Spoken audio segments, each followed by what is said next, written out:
4 years. Third time in 4 years. So 20 wins, third time in 4 years. now, if they find themselves in the Sweet 16 or that's given with pride. Yeah. And at least one. And if they are bounced unceremoniously by Miami by 18 points, right. maybe given. Yeah. But I think it'll be like, well, because who you want to hire right now? Let's start right there. Let's start right there because then we can finish with the guy who covers the team. I want to ask you this, right? Like K-State, we've had all this hand wringing about, not hand wringing, but we've talked a lot about how well they gave Jerome Tang this contract extension, and because they thought he was going to go to Arkansas, and like let me say this first. Do we really think that Arkansas had a list of coaches and number one was Jerome Tang and number two was John Calipari? I mean, I think it's entirely possible that John Calipari, let me give you a scenario where they're not linked at all. John Calipari was not on the list. John Calipari's agent had not made it known that Kentucky was going to run him. I think everybody knew it was getting really sour between Calipari and Kentucky. So the idea that John Calipari couldn't be had, I find hard to believe that if you knew you were willing to pay the kind of money it would take to get John Calipari, that you wouldn't have been on the phone with his agent. Right? I find that hard to believe, but it is possible. Yeah. It is possible that maybe Calipari didn't necessarily want to leave Kentucky, or he knew it wasn't good, and he was hoping to make. I don't know. And then all of a sudden, late to the party came. Okay, Calipari's available. It's real. We can get him, and Kentucky's going to run him, so he doesn't even need a raise. He'll take less. It's entirely possible. But I do think I want to point out the idea that Jerome Tang stood in line before John Calipari, I don't think would be accurate.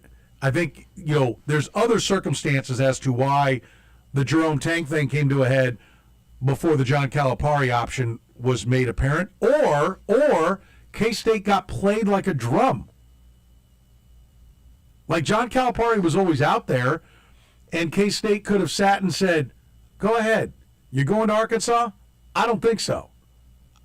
We just gave you an extension. And if they're going to take you over John Calipari, then we'll call John Calipari. Go ahead. Yep. I don't know what happened. I don't know what the inner workings are. I know agents are always working. Coaches, it's easy for them to sit there and be like, I haven't talked to so-and-so. Of course you haven't. Your agent has. I mean, this isn't even the NFL. There's no tampering. An agent can talk to whoever he wants, whenever he wants. And as far as I like, coaches, Roy, get upset about that stuff, but there's no rule against talking to an agent and be like, hey, is your guy going to be out? I mean, listen, they kind of got a rule about when you can talk to kids, but we know nobody's paying attention to that. Do we really think all these years, if there is some kind of rule, that anybody paid attention to what that rule was when it comes to your coach? No. I don't for a second. Don't for a second think that happened. So, to me, I do think one day, like, you want to write a book about K-State, write a book about Frank Martin leaving. Write a book about all the coaches that left and stayed and all the contracts that are bad. Detail that. You might be able to, it might be an entire Encyclopedia Britannica series that you could do with each coach taking up 500 pages. I don't know. By the way, Kyle, we gave him a name. What is his name? Thunderdome. Oh, no, that's what is Jay? Ask we never Jay. gave Jay Yes, we did. Or was like, it? Hell no. Hell no. That's right. Yeah, That's right. It was. Hell no. I love it. That's right. That's one of the all-times. Kyle, hell no. Encyclopedia Britannica was like Google, but printed and bound. You could actually browse. Right? So you would browse. It was a series of books, and we used to put them on what were called shelves. That's where you kept your books when we had them. And people would go door to door and try to sell them to you. And think about trying to explain encyclopedias, and you go, it's big and thick like a phone book. Well, wait a minute. A phone book was this thing, like, instead of just being able to Google a number, we had this book, and it had all these names, and had everybody's number and address, unless you didn't want it, like, and you got a new one every year. Yeah. And it had a cool artwork on the front. And then big tough guys would tear them in half. Yeah. To show how tough they were. To show how strong their hands That's where I remember.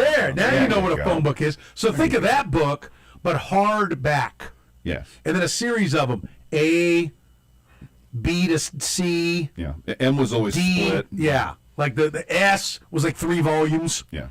And so you'd be like, oh, dinosaur. Well, there'd be a bunch of pages about dinosaurs and stuff. People will lament the fact that you can't just pick up a one of those things and open it and go, this. Yeah.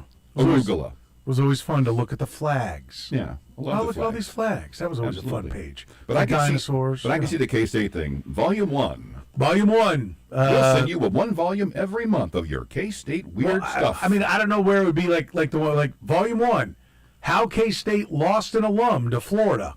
Lon Kruger. The real story, right? Yeah. Like, Volume 5. What could have been after 88? Volume 5. Bob Stoops, leaves for Florida. Like, how'd you, ultimately becoming Oklahoma's coach. Like, maybe, was there any talk about keeping Bob Stoops and Bill Snyder? There wasn't, but you get my gist. Why Anyway, did Frank Martin go to South Carolina?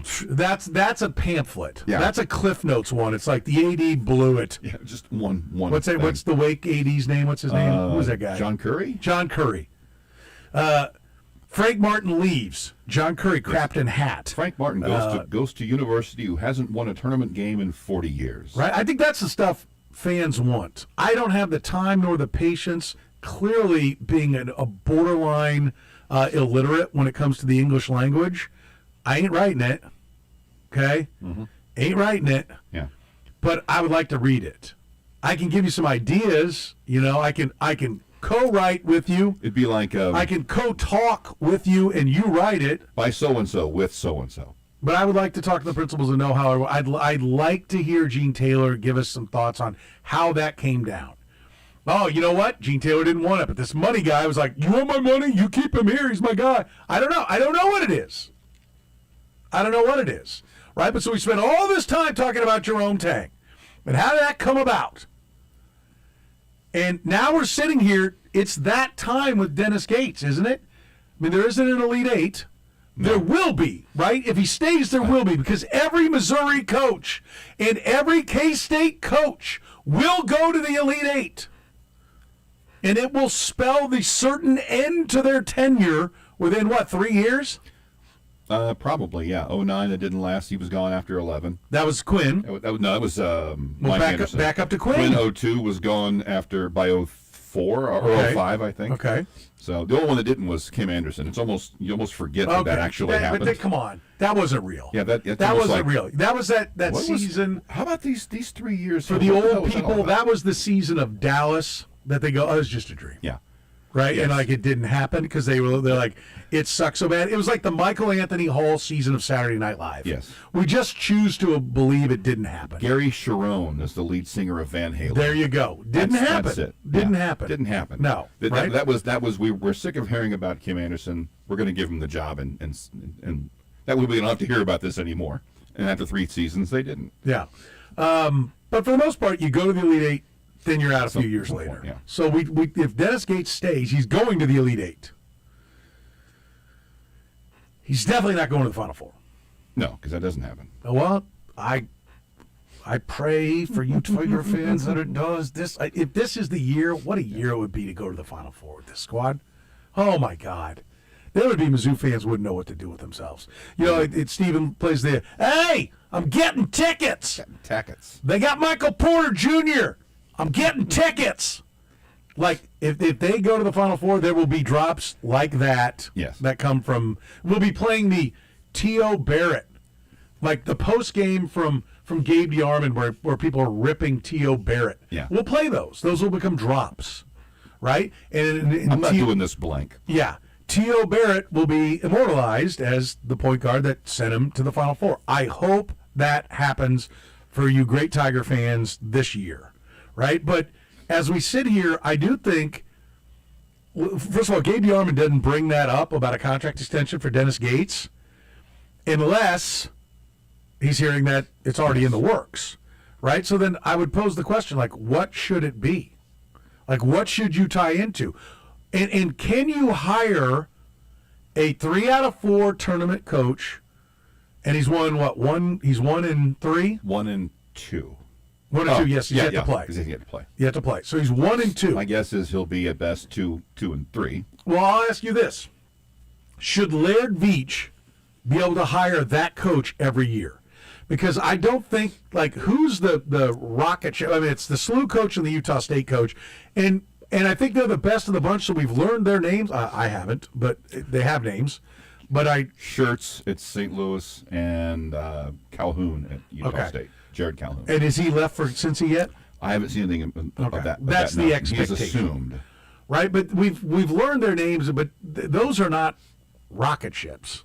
We didn't know those names until Kansas State fired Jerome Tang, and names started popping up. We didn't go, ooh, he's the rising star. And they have not gone to the Sweet 16 or Elite 8. Like, this isn't Shaka Smart barreling into the Final Four. No. You know, or... And I actually looked up, I thought, because Alexander has well, he's won a lot of games, but he isn't really, most of the mid-major coaches that take jobs at Power 5 schools that aren't Kansas or North Carolina have some kind of a deep run or a number of NCAA tournament wins. They really don't have as many. Sometimes it's just a couple of wins. Andy Enfield won 2 games.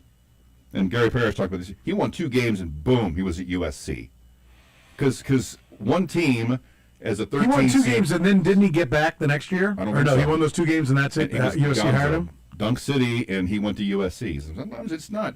There is a lot of these guys have less of an NCAA tournament resume than But he at least had a Sweet 16 he had a run. Sweet 16, yeah. But I mean, you won K-State 2 hired a games. guy who's been to 1 tournament, hasn't won a game, and was 0 for 7 at his last stop. Yeah. Did not make the tournament once. And could have made it this year, but his team got roasted in the first round of the conference tournament after being first Well, he place. could have made it any year. Yeah. He's But in a like- 1-bid league. But this is a team. This is a team like this year's team. You're like, okay, they're a 1 seed. They got a really good shot to get down, and they lost their first 1 game seed in their conference conference tournament. They got lost to Drake by double digits. But my point is that they were early. Oh, we're going to get after it early. And they landed on a guy who for 7 years at his last job did not make the tournament. And he was making $1.1 million, and they gave him $3.4 million. Like, who are you fighting? Well, we haven't talked about this, right? This happened over the weekend, didn't it? It kind of came down Friday. We began discussing it. Did we? On Friday when we were down there. Okay. But we were so loaded up with everything else. It all blends together. In the We heard middle the of the press tournament. conference on Monday because I was listening to Yeah. you guys playing it on my drive down. I mean it. Anyway, my point is, and listen, I hope he's a great hire, and I hope he goes to the Final Four. Cat fans, I hope the same thing for you. I hope you get to the Final Four. Ain't going to be this year, obviously. It's a great year for Mizzou and KU to get there because my team ain't even in the equation. So have at it, boys. It'd be great to see you guys there. But, I hope it works out. But it's not a great year to hire. But I would ask this. Should an athletic director at an SEC school, I'm not going to say Power 4, I'm going to say SEC or Big Ten school, should they be able to hire someone who can go to 3 tournaments and go 1-3, and maybe Dennis Gates at the end of this, we're going to say he's 7-2 because he goes 6-0 this year. But right now they're a mild dog to Miami. Should he be able to hire a guy who can go to 3 tournaments in 4 years and win 1 tournament game every year? With no conference championships, what do you have, a double bye? Their first year. I mean, is that coach available every year? Because that's the thing about Jerome Tang. We sat here, and Jerome Tang had an Elite 8, which made it harder to be like, he came right in, reshuffled the deck, and had an Elite 8. I bring this up because after the fact, everybody is hating the Jerome Tang contract. We noted how much. I mean, we went through it. He's going to be, like, this is a marriage. Yeah. He's not going anywhere for years. Yeah. And it's done long before I thought it would have been. Number one, it's gone worse than I thought it would have. And it's over. Even if you told me it's going to go like this, I'd be like, well, he's probably got at least 1 more, if not 2 more years. Right? But after the fact, we all get it. But Laird Veach and the Mizzou money guys got to make that decision about Dennis Gates right now. Yeah. So is this do we really think that there's going to be, is there a better job open that we know that's open than Syracuse right now? Georgia Tech's open, right? Yeah, I think so. Both of them in the ACC. Take your pick on which one you think's better. I think Syracuse is better, but they have more recent past. Yeah, I think recent past success. Georgia Tech, but there was a stretch where when Crimmins was there, they were legitimately really good program, and they haven't been meaningless for 20 years. Yeah, but even the best of Georgia Tech is not as good as the best of Syracuse. No, is it? not even close. So I think I listen, and if it's better, fine. I don't really care. My They've been to a program couple sucks, Final so what do Fours, I but care? no. Sitting here arguing about where it ranks now, Right, waste of right. my time. Right. But I think it's probably the best job out there. Does Missouri have to worry about Dennis Gates taking the Syracuse job? Like Syracuse just bombed hiring one of their old players, and the most popular name among Syracuse people is Jerry McNamara. Another. Let's go get another former player. It worked so well the first time. What could go wrong? Yeah. You know?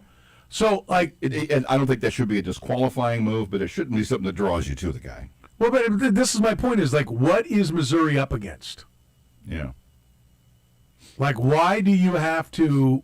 Like, should you give him an extension? I think three NCAA tournaments in 4 years, yes. But hasn't Maryland already, since they ran off Mark Turgeon, they've already fired another coach, and now they're with Sweaty Suit. Buzz Williams. Buzz Williams. Rough start. Well, I mean, just getting started. Yeah, he's just getting I started. mean, it's always been kind of... He's won everywhere he's been. He's so yeah, I built assume, up everything. But so had Mark Turgeon. So I'm not convinced that he'll...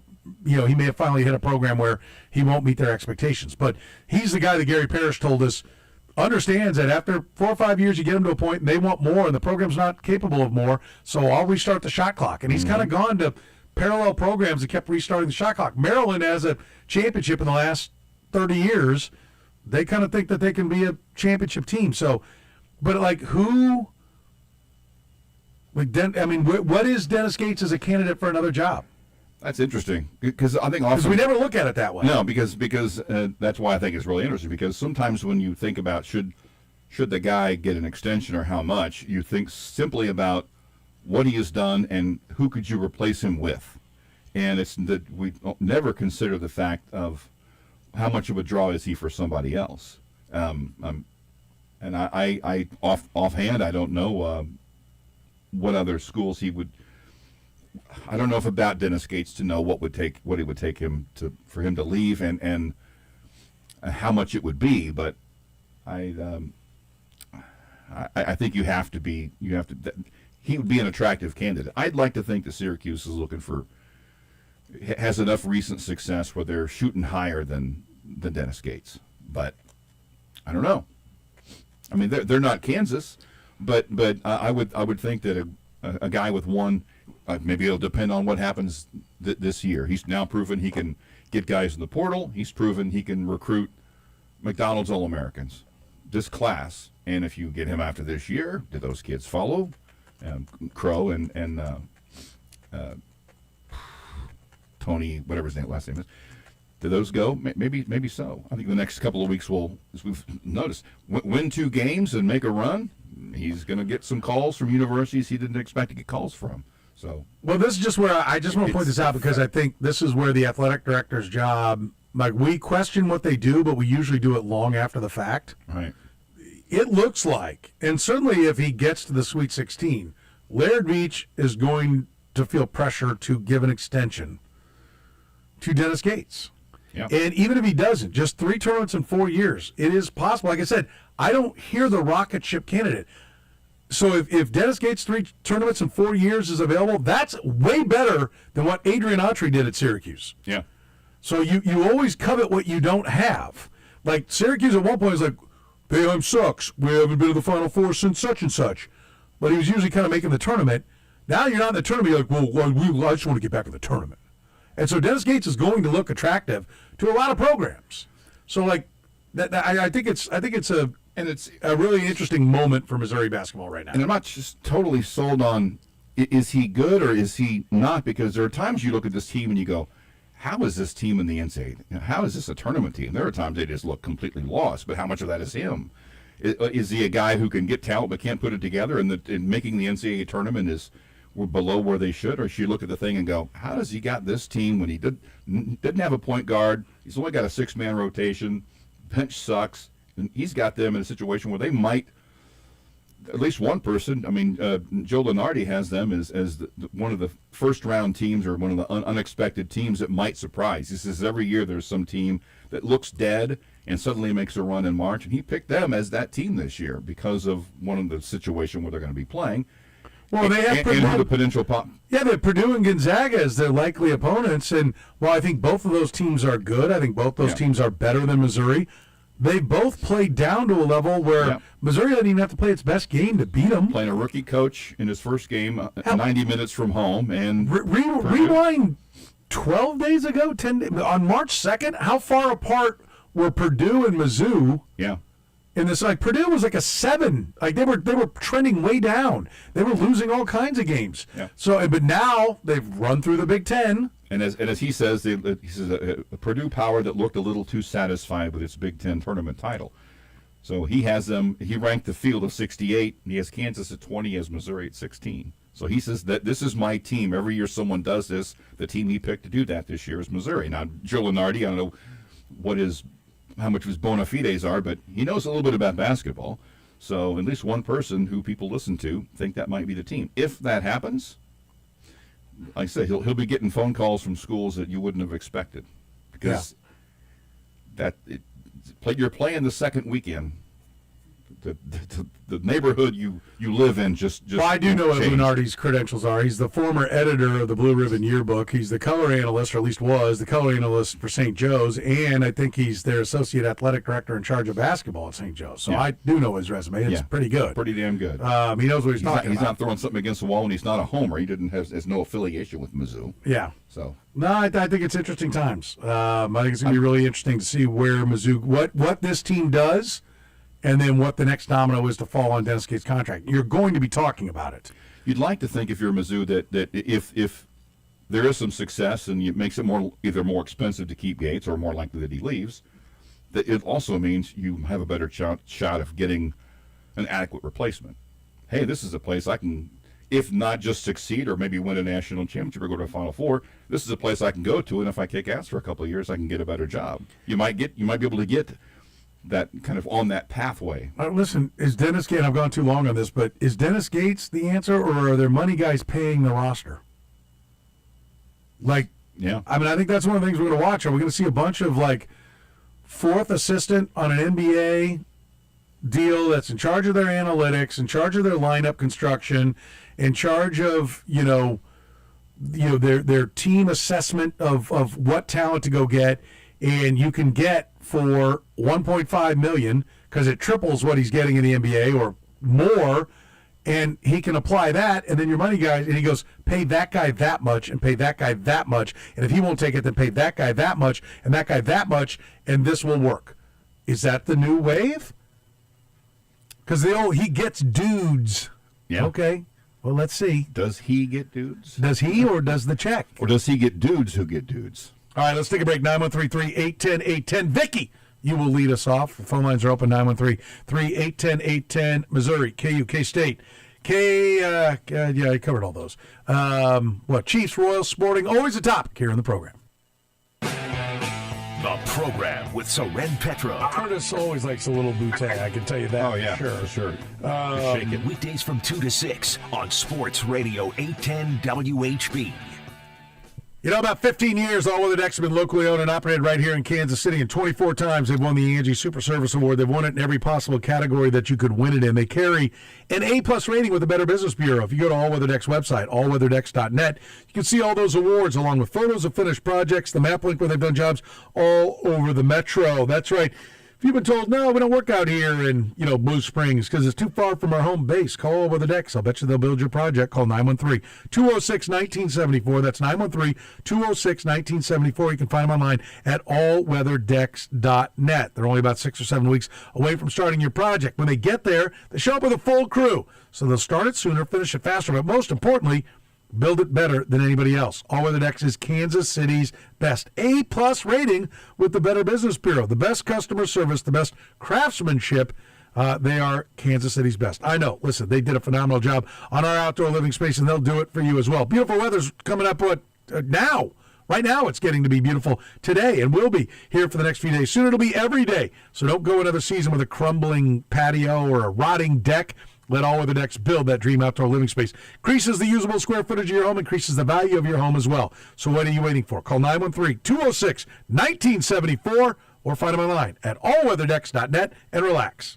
Sex, intimacy, love. These three things are critical to a good relationship, and that's the problem with erectile dysfunction. It often destroys sexual enjoyment and intimacy. It stresses the love between partners, often to the breaking point. This is Jeff for Heartland Men's Health, and if you're suffering with ED, you likely know exactly what I'm talking about. But I also want you to know that ED doesn't have to impact your relationship anymore. At Heartland Men's Health, we're ED experts, with our focus on men's sexual health. We've treated tens of thousands of men and have treatments that are effective in well over 90% of cases. I promise you, if you're like most guys, you can get your sex life back, perhaps even performing like you haven't in years. So if ED is affecting you, it's time to get back to better sex, better intimacy, and deeper love. Call us. Just $99 gets you blood work, a medical consult, and if medically advised, a test dose. And if that test dose doesn't work in the office, your visit is free. Call 844-447-6600 or go to heartlandmenshealth.com. Paid for client portrayal and endorsement. The choice of a lawyer is an important decision and should not be based solely upon advertisements. Give me one good reason why I should call DM Law. How about 3 great reasons? 1, it's easy. 2, it's fast. 3, the results. Mike's got this. 816-888-7500. Mike's got this.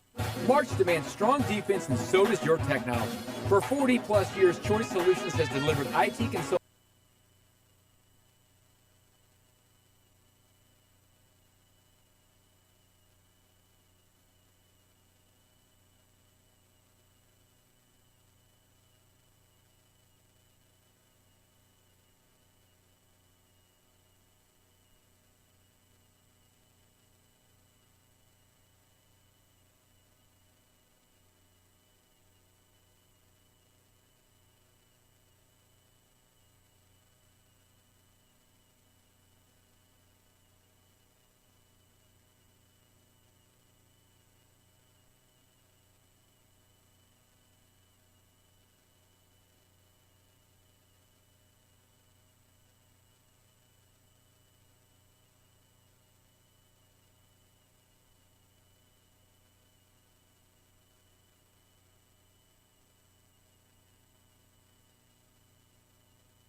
Was there like a big traffic jam or something?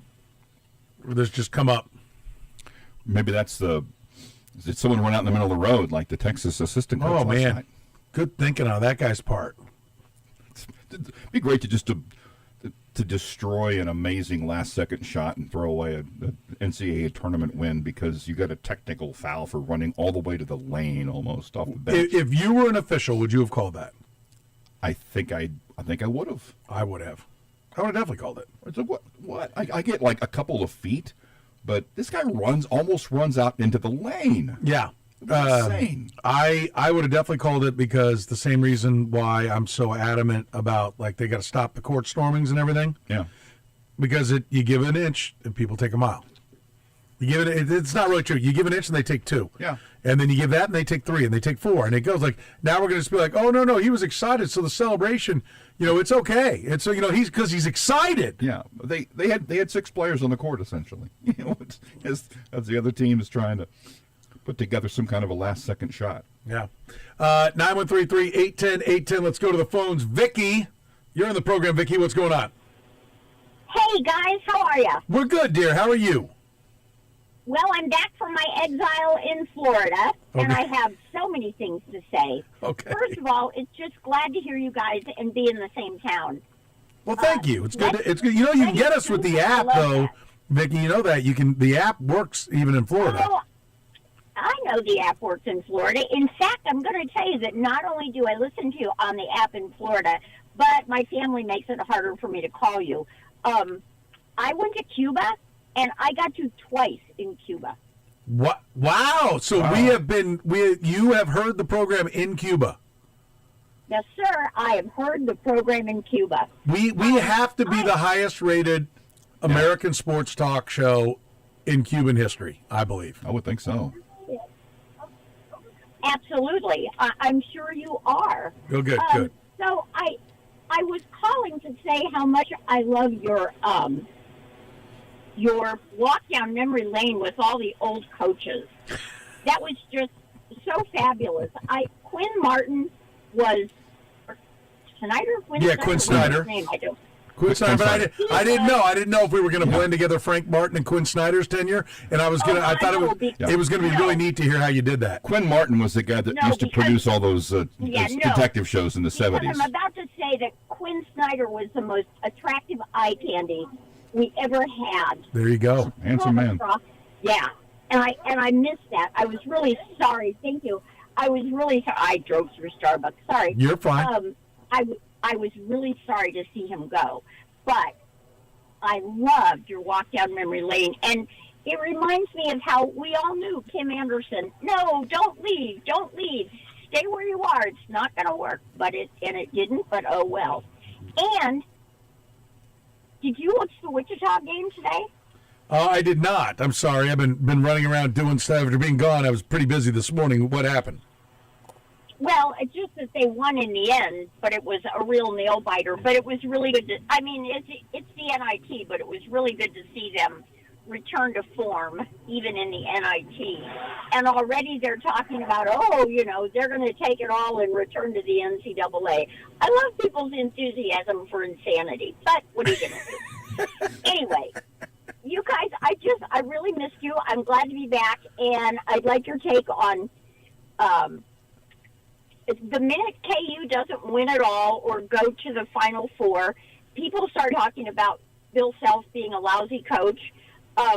No basis in fact for that. He doesn't always get the players he needs. But what are your thoughts about them in the NCAA?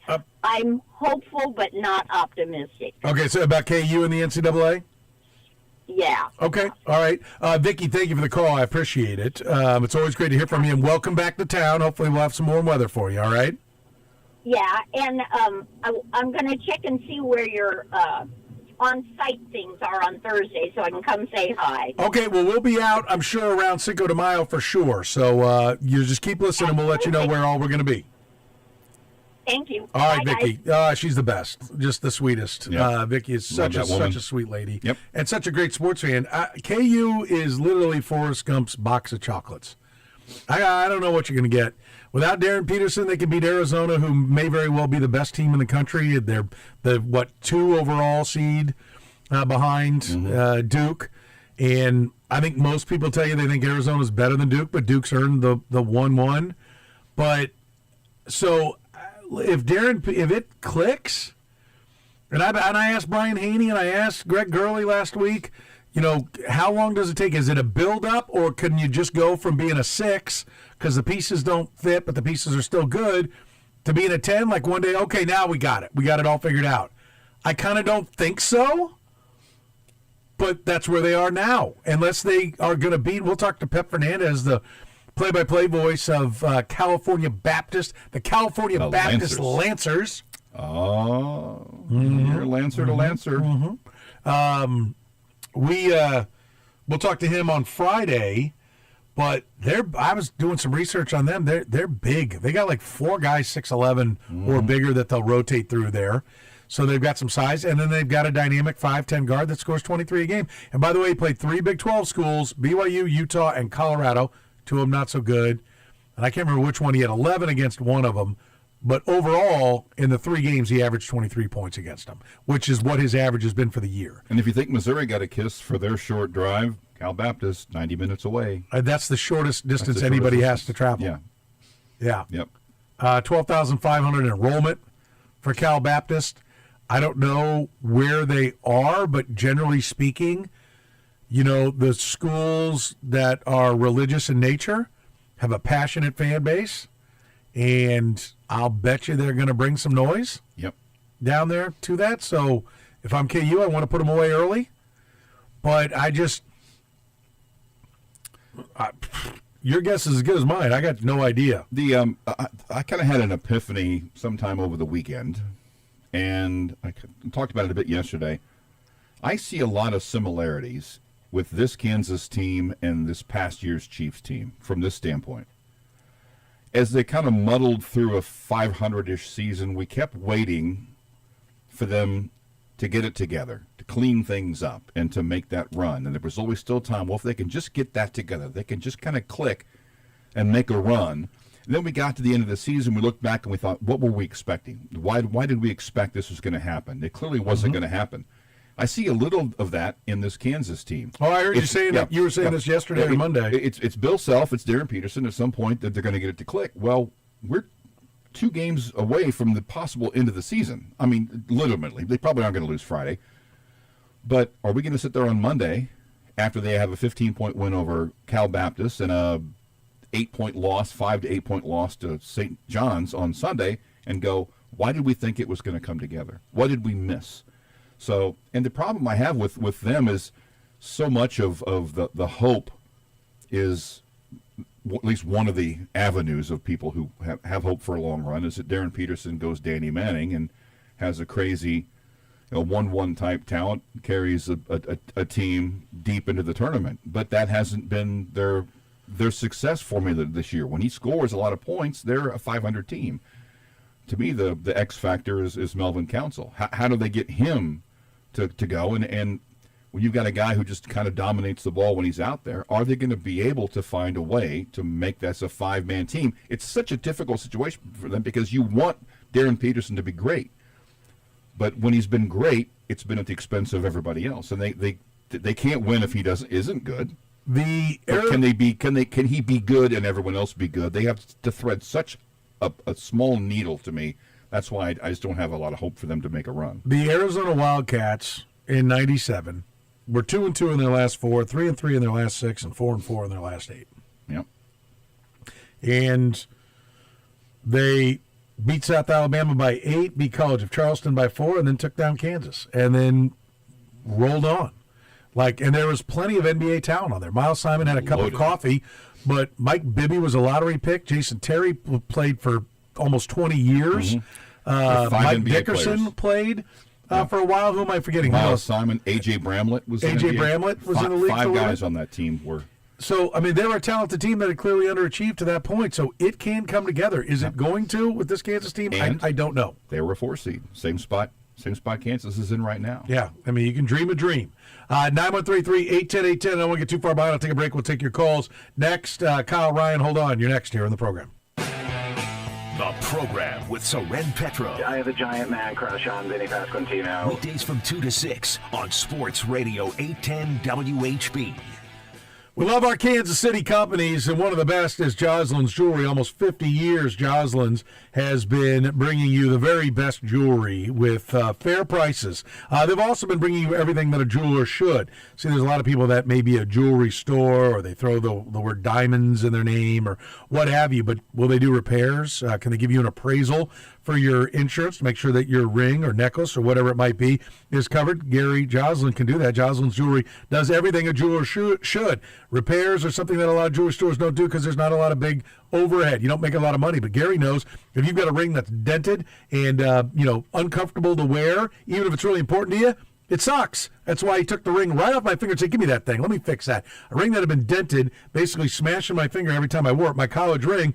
Now, for 20 years, it had been jacked up. He fixed it right there. It took like a day, right? A lot of repairs he can do while you wait. He'll shine those rings. I've never seen jewelry more beautiful. A lot of people just like squirt a little something on it. I mean, he genuinely shines the metal. I don't know how he does it, but it's amazing. And, of course, when it comes to buying jewelry, listen, he says it all the time. He doesn't want your money. He wants your business. What that means is he's not looking to make the most money that he can on any jewelry sale. He wants to give you a great piece of jewelry at a fair price because he knows that's what will bring you back. When it's the next time to buy, you'll come back, and you'll be happy to do it. And Gary's a Kansas City guy, so he's here. This is where he works. This is where he lives. He wants people in Kansas City to be happy and proud with their jewelry. No piece of jewelry will be sold unless Gary was willing to put it on his own wife's finger. Now, you can find out for yourself because she works right there at Jocelyn's Jewelry. So does his daughter. Locally owned and operated for almost 50 years. It's Jocelyn's Jewelry. Voted the #1 jewelry store in Kansas City. So what are you waiting for? When it comes to jewelry, any kind of jewelry, it's Jocelyn's Jewelry. 95th and Antioch, online at jocelynsjewelry.com. The gold standard in fine jewelry is Jocelyn's Jewelry. All month long, Hog Wild for Hoops is back at Zarda Barbecue. Dine in, drive through, or carry out our Hog Wild sandwich. Thinly sliced ham, fresh pulled pork, melted provolone, 2 strips of bacon on a toasted Roma bun for just $7.99. Nothing goes better with your bracket than classic Kansas City barbecue. It's madness all month long. Get our Hog Wild sandwich for only $7.99. Zarda Barbecue, come get some. Jeff Montgomery here for Amoeba Medical. The new year is all about turning the page and feeling your best. Men, if better sleep and fewer bathroom trips are on your list, an enlarged prostate could be the reason. I decided not to carry that problem into another year and contacted Dr. Brown at Amoeba Medical. Their non-surgical treatment was fast, simple, and came with minimal recovery time. And it's covered by insurance. Start the year more comfortable and well-rested. Schedule a visit with Dr. Brown and the team at Amoeba Medical in Kansas City. Amoeba Medical, MIVA-medical.com.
It's impressive music. 913-810-810. Let's get to the phones. Kyle, you're on the program. What's going on, Kyle?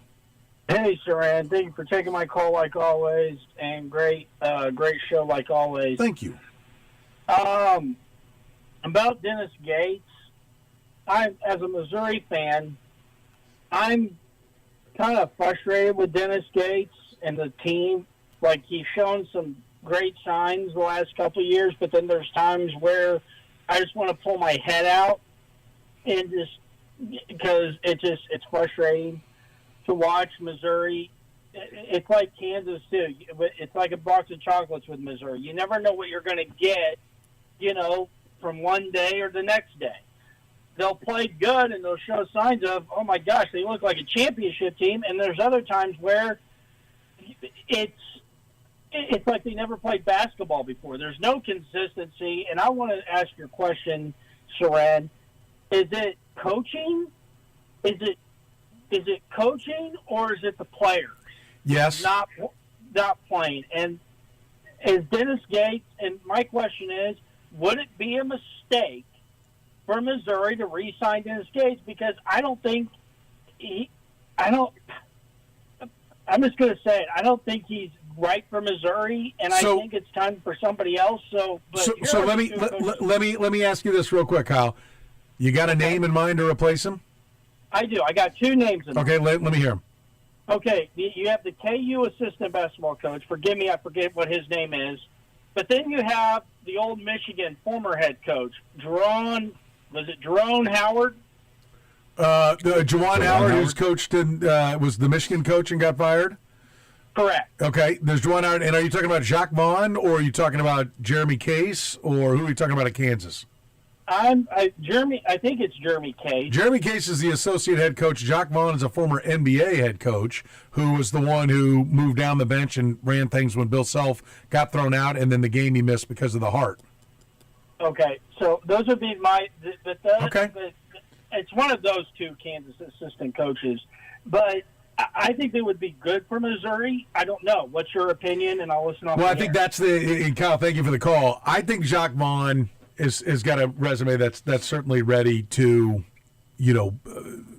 be measured at the college level. I mean, he clearly is interested in being a college coach. I'm sure he wants to be a head coach. His NBA experience, we've seen what BYU's done by going the NBA route.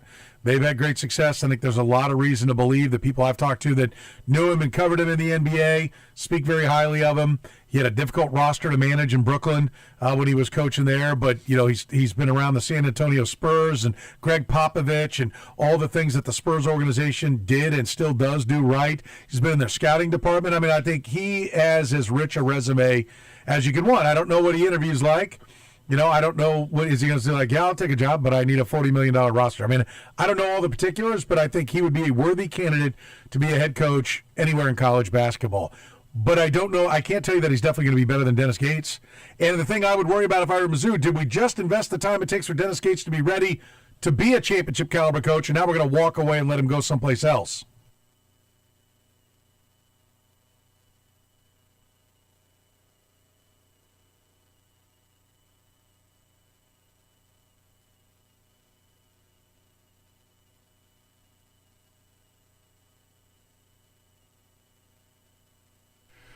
All right, who was the first play-in winner to win their next game in the NCAA tournament? Brought to you by La Feta Delicatessen.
Todd Lebo is here. It's time to play the feud. Brought to you by our friends at Nick and Jake's. We get the phone lines open. Just open them up. 913-381-810-810. We need a contestant. 913-381-810, the phone number.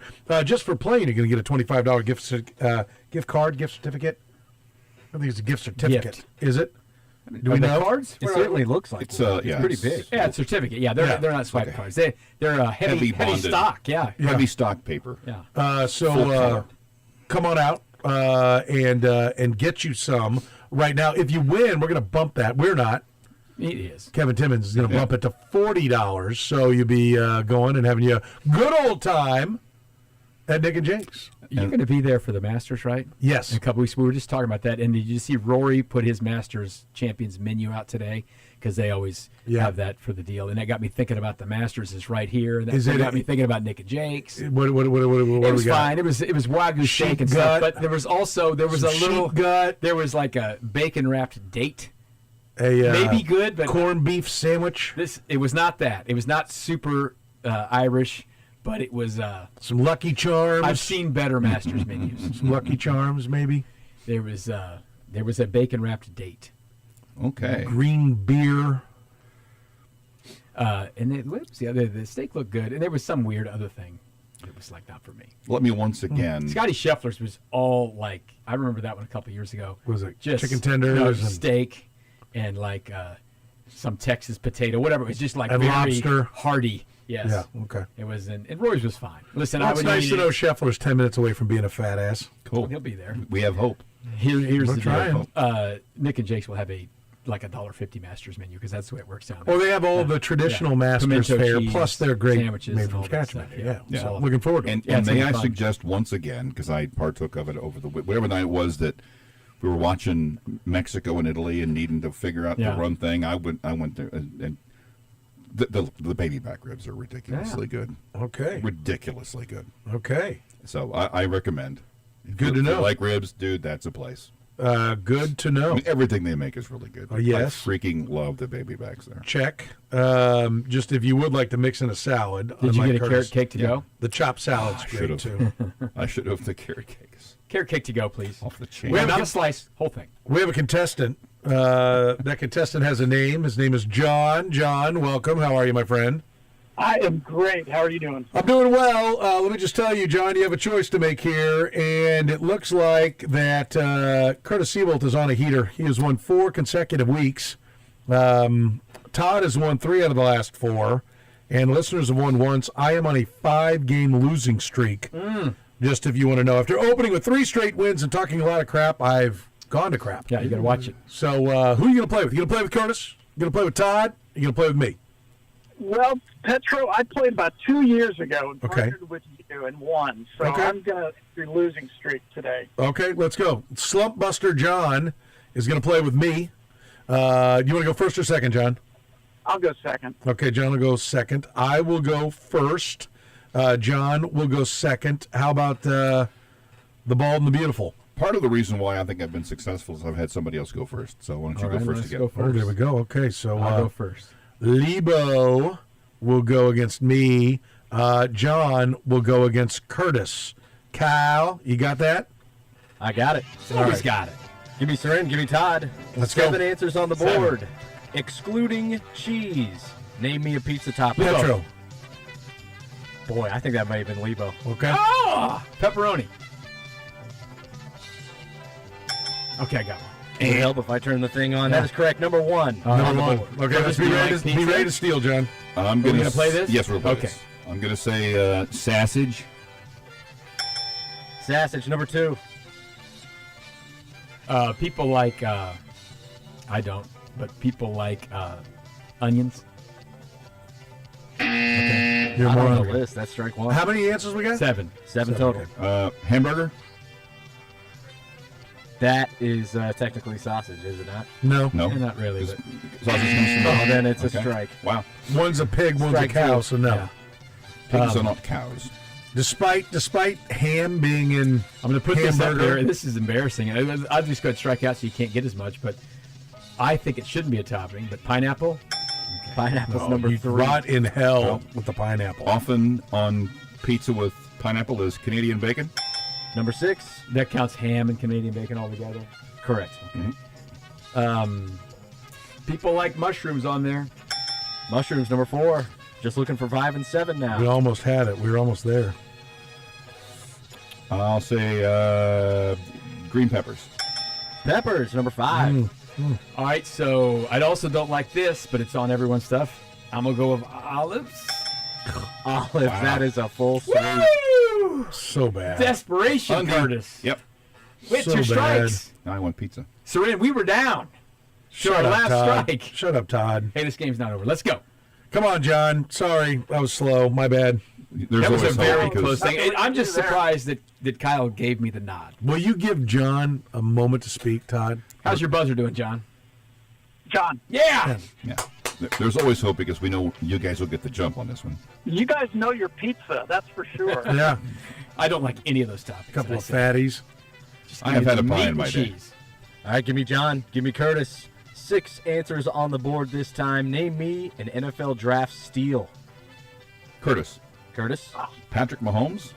You're an Not idiot. make the That one. was a Strike terrible one. That guy wouldn't steal at all. A loser. What you got, John? Oh, what, can you say the question again? I don't know if I heard it. Name an NFL draft steal. Deal? Steal. Yeah, like his steal of the draft. Like, oh my God, we got a steal with this guy. Oh my gosh. Rasheed Rice. All right, I'm going to go Tom Brady. Tom Brady, number 1. Okay.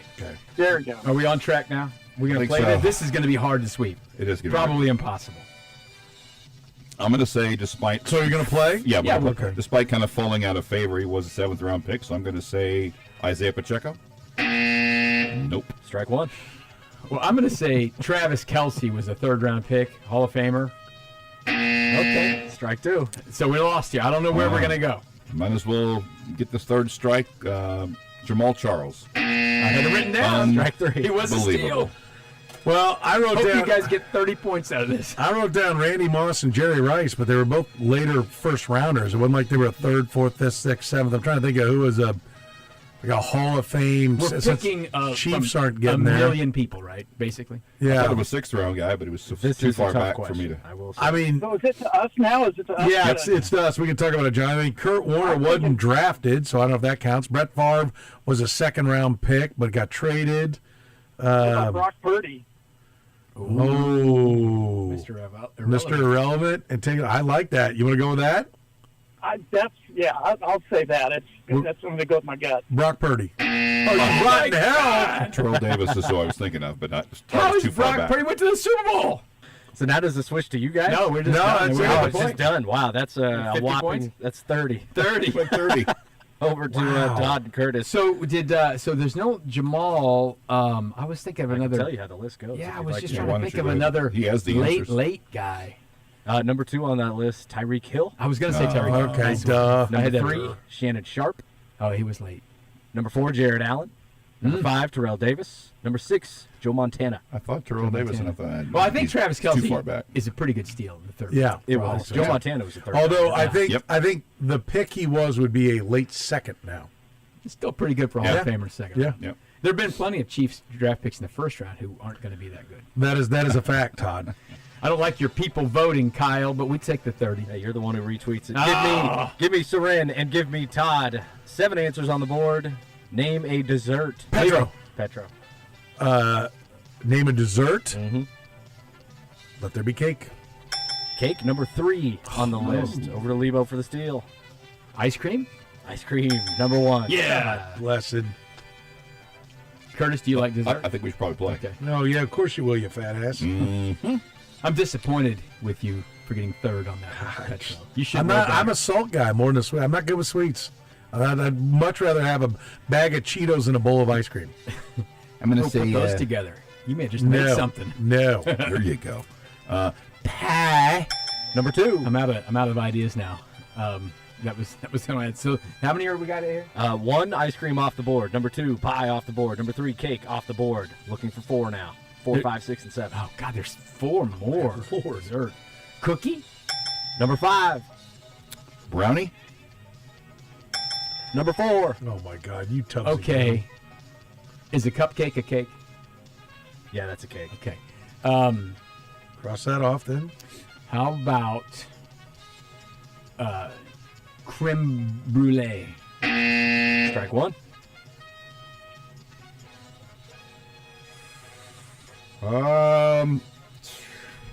Cannoli. Number 7. Okay, dog. Tub of goo. Wow.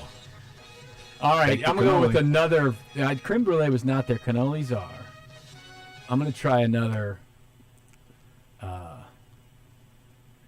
foreign one there. Flan or custard. Strike 2. What was the first thing? Flan. Come, get some culture, bro. What? Flan. Yeah. It's a very rich, custardy, I think, disgusting thing. But I have 2 things written down, John. That's strike 2. that's on strike 2. Oh, whoa. That's 3. No, No, that's 2. I really thought that was 3. no, it's 2. It's only 2. I got a. It's about to be 3. What you got, Kay? Yeah. What? I will say a souffle. Basically, what if How many is that? 2.5? Oh, no, I had creme brulee, flan, and souffle. That's our 3 strikes. All right, I The have ones 2 we got right. You want to know those? no. Okay. I have 2 things written down, John. I have tiramisu and pudding, like a rice pudding or something like that. Yeah, I had pudding. I had pudding as well. I didn't have tiramisu. I had like a churro and cheesecake. I don't know if cheesecake and Is cake. cheesecake are the same cake? thing, but Does that count as cake, or is it its own I'll form count of? that as cake, yeah. Okay, he's gonna count that as cake. Okay. I would try it. So tiramisu, pudding, and what was the other one you said? like a churro. Yeah, oh boy, churros are good. Churros are good. What do you think? I feel like since cannoli was there, like tiramisu, like when you go to an Italian restaurant, That's they your choice, push the those two tiramisu things, on yeah. you. But Yeah. I'm open to wherever you want to go. So did we say cheesecake was not a duplicate of? No, it something is. that was- He said it's under cake, so it's off the board. Okay. Well, we both had pudding. Let's go pudding. You sure? Yeah. You sure? That sounds like you don't want to say it. Just say tiramisu if you want to say it, Petro. Come on. Go ahead. Tiramisu. There we Yeah! go. There you Hell go. yeah, we're on the board. You wanted it. That was close. That's the full 100. That's the full 100. Nice. That's the full 100. I felt pretty good that you go to an Italian place, they bring out the cart. There's Yes. always tiramisu there. That's the 2 things you get there. Yeah. Cannolis and I thought for tiramisu. sure Kurtis was going to go for it, but I should have thought of that when after he said cannoli, and I didn't. oh, that as soon as he I said I should've. can only tiramisu, and I'm like, well, tiramisu will be next. 2 morons. I was I'm an too idiot. into the flan. What are we at? John and Me and Kurtis. John. Yep, give me and I. John and give me Curtis. We just did desserts. Name a desert. Curtis. Curtis. John. Sahara. Number 1 on the board. That's the big one. Pass or play. Well, I'm running out of those. But, let's play. We'll play them. Gobi. Number 3. Mojave. Oh, so- Number 2. Okay. It's we're talking desert now, not dessert. Yeah. right? Yeah, I desert. just want to make sure. One fewer I was S. testing the Oh, there listener's is? reading ability. Not in my world. Dessert has 2 S's. Spelled the same to me. I can't remember exactly what they call it. They call it the Great Sandy Desert in Australia, that thing? The Australian desert. Yeah. Oh my God! You were just Number handing out 7 on the board. participation ribbons, I guess.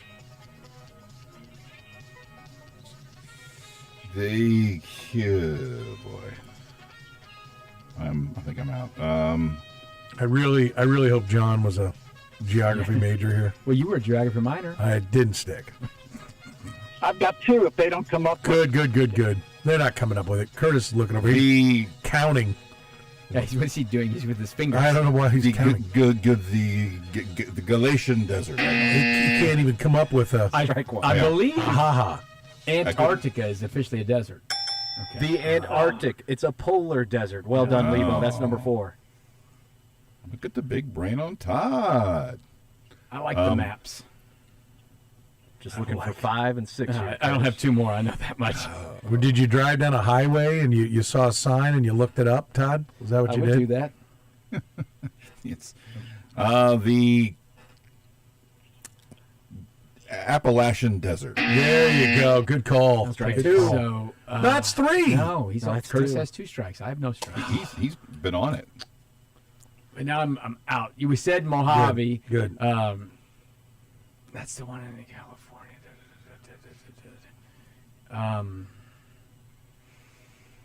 Sonoran. Okay. There's strike 3. You said you had a couple because I got literally nothing. Well, one I thought I had was Mojave. I didn't know they had it. So could you go through what we've already cleared? Sure thing, John. Here we go. Number 1, Sahara. Number 2, the Mojave. Number 3, the Gobi. Number 4, the Antarctic. And number 7, the Australian desert. So 5 and 6 are there? They are. There's actually 2 more deserts. There are. Oh, there's probably more than that. And there's a lot more than that, yeah. Really? Well, I was thinking of Kalahari in Africa. That's about the most famous one I can think of. That's really about the only one I can think of now. Okay. Well, since I'm offering nothing, I think we should roll with it. We'll go Kalahari. What? Oh. It's just extraordinarily famous. No, it is that is a desert. What the hell? The ones I was looking for. Number 5, the Great Basin. Number 6, the Arabian. No, the Arabian. That's going to be 85. Oh, over you to Todd son of a... Oh, man. Hold on. Soren's getting his Yeah, pencil it's out to do enough. this. Shut up. I'm sorry, John. I was not good.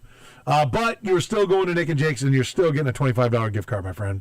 No, that sounds good. All right. I'm sorry. My losing streak continues, John, and it's all my fault. It's all my fault. I am in a rut. I'm stuck in a rut. In the desert. There's no rain. Desert. There's been no rain for weeks. Nope. Here, so we'll see if it can get better. All right. We'll take a break, come back, get some Lebo sounds. Todd Lebo, always brought to you by our friends at Family Leisure, K10 in Ridgeview. It's where fun and family come together. It's going to be pool weather pretty soon. Do you have your pool? What about your hot tub, your spa? How about your patio furniture? Always a great time to get to Family Leisure. And remember, mention A10, mention the program. Tell them Petro sent you. There's extra savings at Family Leisure. The program with Soren Petro. There's 3 idiots sitting here. And Lebo walking by. Weekdays from 2 to 6 on Sports Radio 810 WHB. You know what we don't need when it comes to buying a new vehicle? Playing games with the value of our trade-in. Roberts Robinson never does that. It's one of the reasons why I like shopping at Roberts Robinson Chevrolet GMC. Listen, top dollar for your trade. That's what they're going to do for you. It makes it so much easier, right? Isn't that what we all want? An effortless car buying experience? They do it. Roberts Robinson makes it super easy. No pressure tactics. When you go in there, you're treated like family. And I think that's an important part of the equation because everybody there is an experienced professional. They know what they're doing. They're not trying to grind out every little nickel. They understand that vehicles are something that we have to purchase every so often. And so when we do, what do we want? We want in, we want out, we want a great vehicle and a great deal. That's what Roberts Robinson Chevrolet GMC is all about. And that's how it permeates all throughout. When you go to service, you'll find out Robbie and his team are absolutely fantastic at taking care of you. In fact, they'll even pick up your vehicle, take it back, service it, and bring it back to you. That is great customer service. How about, if you want sales, Tim does a fantastic job. Jordan in finance, fantastic. Super easy. Nobody wants to get to the finance desk and be like, okay, here's 3 other tries to try to, get a few more bucks out of you. Nope, just super easy, relaxed atmosphere. They respect your time. They give you straight answers, and they take real pride in what they do. Check out the reviews. People love buying their vehicles at Roberts Robinson. You will as well. Get to Roberts Robinson today. They are Kansas City's best when it comes to putting you in a new vehicle. RobertsRobinson.com. That's where you can find them online. RobertsRobinson.com. If you want the most value for your trade-in, go to RobertsRobinson.com right now and see why they just make it easy. Hey, it's Todd Lebo here for FanDuel. And let me tell you what, they've got some great stuff going on with the tournament getting underway. How about this? Early wins for pre-live moneyline bets on college basketball. Now, all it means is your team gets up by 10 points, you win. No matter what else happens, if they win by 8, if they lose outright, whatever, if you get up by 10, you're going to win. Log into FanDuel.com/local to get started. FanDuel is the best. Easy to operate the app, easy to get through it, and you get paid instantly when you win. They've got these pre-live moneyline bets, early wins. Just get up by 10, and you know this is going to happen a lot in the tournament. You've got these really good teams against some of the lesser teams. Get up 10. Don't care if the line's 35 or something like that. You're up 10, you win. No matter what you win by, you win. Check it out at FanDuel.com/local. FanDuel, bet the bracket now. 21 plus and present in Missouri. Opt-in required. Tokens are non-withdrawable. Restrictions apply, including token expiration, market requirements, and max wager amounts. See terms at sportsbook.fanduel.com. Gambling problem? Call 1-800-GAMBLER. Men, we all know how important sex is in a relationship, both for you and your partner. But erectile dysfunction ruins sex, which can often have serious impacts on your relationship as well. This is Jeff for Heartland Men's Health, and if ED is a problem in your life, you understand the impacts it has.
sitting there having Todd rubbing in on me. Well, lots of time for Lebo Sounds Didn't here. take that long to whip you guys. Didn't take that long. Hello. Yeah. Yes, All he right. did. Yes, he did. All right, whatever. Lebo's here. We're so thrilled. Family Leisure, so thrilled to They're be, very thrilled. Partnered up here with Todd Lebo. Family Leisure, I'm thrilled to get to always, whether it's poker tables, pool tables, theater seating. If you're going to be watching the NCAA tournament, you have a great, good way, comfy recliner. Just ease back. Maybe a massage chair, even better. You can get it at Family Leisure there at K10 and Ridgeview. Online at familyleisure.com. More than a quarter century. Locally owned and operated. Mention 810. Save even more. They're a great, great store, great, great people, and they have great, great products. So go see them today. One of my favorite places is Family Leisure. Todd, going to hear a little Eli Drinkwitz, a little Hunter Dickinson, Yeah, I guess. These things kind of go together. It's portal-y, NIL-y kind of stuff. Money and college athletics, and then we can talk about it. Eli Drinkinson. Yeah, that's right. Hunterwitz. So Eli Drinkwitz, they're having spring ball, and he's got a quote out. This wasn't at the press conference. We'll talk about it in a little bit, but the press conference quote that I liked was, there's no spring portal now for football. They got rid of that. It's January, and there used to be one in April. And they're trying to fix this and get some guardrails. And I think it's actually a good idea to not go through spring ball and then go to the portal, right? But Eli was asked if it's any different this year. Yeah, it's a little different now. It's a little different. It's more focused on what you have and developing it to what you want. There's no returns or exchange options now. So you bought it, you got it. You bought it, you got it. All right, I like that end on that thing. Okay, so you went and you picked something up in January. You cannot take it back in April. Right. It's on your team. And then the same way for the players. You get to a place, I don't like this place. You can't leave. You're in now. Okay? So I know the guys played this yesterday as the kicker, but they didn't have a lot of time to talk about it. I wanted to hear what you thought about this I heard it. Hunter Dickinson clip. We'll replay this for you. It's Hunter Dickinson, former Jayhawk, who, remember in our Stump the Chumps a few months ago, one of the 2,500 point scorers in Kansas history. Yep. Not all there. But, listen, the guy played a lot of college basketball and was a free agent, went through the portal and came to Kansas to not great success. And this is him talking with a couple of former college basketball NBA type guys on a podcast about kind of what it was like last year to be a Kansas Jayhawk. I mean, obviously, again, like they expect greatness, but the team was just like, bro, like we didn't even feel like we had support. Like, and it's never as bad as it seems. Like we had great support. Like Allen was always rocking, and like we had a ton of fans that were supporting us, but we also had like a ton of people who were just hating. Like we would always make the joke after we win a game, you'd go on Instagram and see how many comments we had. Yeah. It would be like 30, 40 Instagram comments saying that. And some of those we'd even be like, thank God. We won. Yeah, we won a game. What they do? On a loss, we would have like 500 comments of just like going in. Yeah. And it's just like, and so for me, like it got to a point where I was like, I didn't like playing. Yeah. Like we would come to the gym and it would feel such like a job. Like the games got to a point where it's like, bro, I don't even want to like play right now. Mm-hmm. And I was like one of the ones that handled it better. Like, so you can only imagine how some of the dudes are feeling. Yeah. Yeah. Like you the one averaging 18 and 11. So I can only imagine, bro. I can only imagine. And so it just got so bad to a point where like dudes were just like, they were through with it. Yeah. They were just like through with it. They were like, just hurry up and have this. Like, obviously it was my last year, so like, I'm like, we gotta try to fix it. Like, find a way. I was trying my way, but some dudes are just like, get me out of here, bro. We're gonna hit the portal again. So Kansas last year lost in the first round. They were a 7 seed, right? It's no disastrous thing to lose a game. It's a disastrous thing to be a 7 seed at Kansas. But then to lose that one, they haven't been out of the first weekend and since they won the title. And you kind of hear this talk, and you kind of get why they didn't go out there and just bring it all. You got guys thinking about the portal, thinking this is a job, and they had plenty of guys. A.J. Storr's gone now to Ole Miss, Ryland Griffin, and Zach Clemens was at a couple guys at Maryland. This is college basketball. Now this is just how this is. Yeah, every once in a 1 year. It felt like a job, Todd. It felt kind of on deaf ears to have guys getting paid to do something say that what they get paid to do feels like a job. Now, listen, sometimes what we do here doesn't feel like a job. I agree. Sometimes it's like the easiest thing in the world to do, but sometimes it feels like a job. Okay, I get that. But listen. You wanted it. You got it. This is what it is. This is how it's going to be now. Now, my advice to a 19, 20, 21-year-old, maybe up to 24-year-old kid today playing college basketball, or 25, put your effing phone down. Don't read it. Yeah. Don't look at the Instagram comments. Don't be sliding the DMs. Don't do it. They're paying you hundreds of thousands of dollars, sometimes at some of these schools, millions of dollars. Put it down. Forget about that stuff. Go do your job, which is to play basketball. The other side of it, too, is I think it's this. These guys, they're going from school to school. Forget about the college part of it, going to class. None of these guys, I'm going to say none. Very few of these guys are on campus, walking into a classroom, writing a paper, doing stuff. It's all online. It's fake college, right? So is that right? Is that how they do it now? Yes. Very few of these guys are in class. I mean, there's way less college students in class today to begin with because there's lots of online options and things like that. But these guys got nothing but time on their hands to sit around and play on their phones and look this stuff up because they're not really concerned about being eligible. And if their credits are going to transfer. Have you heard anyone's transfer get stopped because they didn't have enough credits to transfer? Have you heard one story of someone go, we're just trying to get this guy in? No, it's just gone now. No, it feels to me like academics have gone the way of like marijuana testing in the NFL. There's a rule, but we're not not bothering. Yeah. Like we know where we're at. The money machine is going. We're not taking players that we're giving $2 million off the field because of this. Yeah. The machine is rolled taking on, over. Yeah, and it can't be stopped. No, I agree. Multiple levels to dislike of that comment. The one that's obvious is just a startling lack of self-awareness to say that this feels like a job when you're making the money he's making to play basketball. Beyond that, though, I'm going to nitpick here. It is a lack of self-awareness. Yeah. Is it startling? No. He's 22 years old. But I mean, that's true. And is always That's just trying to shot from the hip.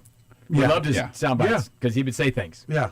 I mean, it may be the only thing he knows how to do, but it's not going to save him from my condemnation. I enjoyed talking to Hunter Dickinson. I thought Hunter Dickinson was a good He would guy. say things. I thought he was he's a limited player in what he can do, but he's also a very good offensive player. I will say again, Hunter Dickinson's not here. He's not here, and it's not all fixed. Yeah. Hunter Dickinson was not the problem. The problem was the guys around Hunter Dickinson. Yeah. If Hunter Dickinson were giving you 18 and 11, and listening to what he says, maybe part of the problem wasn't just about the basketball. It's just everything around being a college athlete today is a little different than it was but before. if Mario Chalmers and Brandon Rush and might be a different story. all around him, ain't nobody. Right. Everyone's loving the big guy, getting him the big buckets. And Nobody on the 08 team was averaging 25. Yeah. So, but it's, and this I guess follows in the same umbrella. It's that then he kind of throws his teammates under the bus by saying other people were thinking that, and then he tries to put himself above those people by saying, I handled it better than they did. He didn't sound like he was handling it great, but listen, you look around and you look at the guys who left. Yeah, and AJ Storr barely we now played. know right? who those know? guys are, right? but Everyone hang- just assumes it's Storr and Griffin. Well, but hang on. Do we think that what he is saying is one he believes is untrue and he's lying, or two, that he believes it but it's not accurate? I'm like, I believe that he believes it and I believe he's accurate. I think so. Like, I think he is a straight shooter. Yeah. And so he's telling us the truth, but he's not on the team anymore. Right. Well, So like he's not. Who's he betraying now? No, one. And he didn't name I names. love to Right, hear but- these things because we rarely get true insight into Yeah. how people are feeling.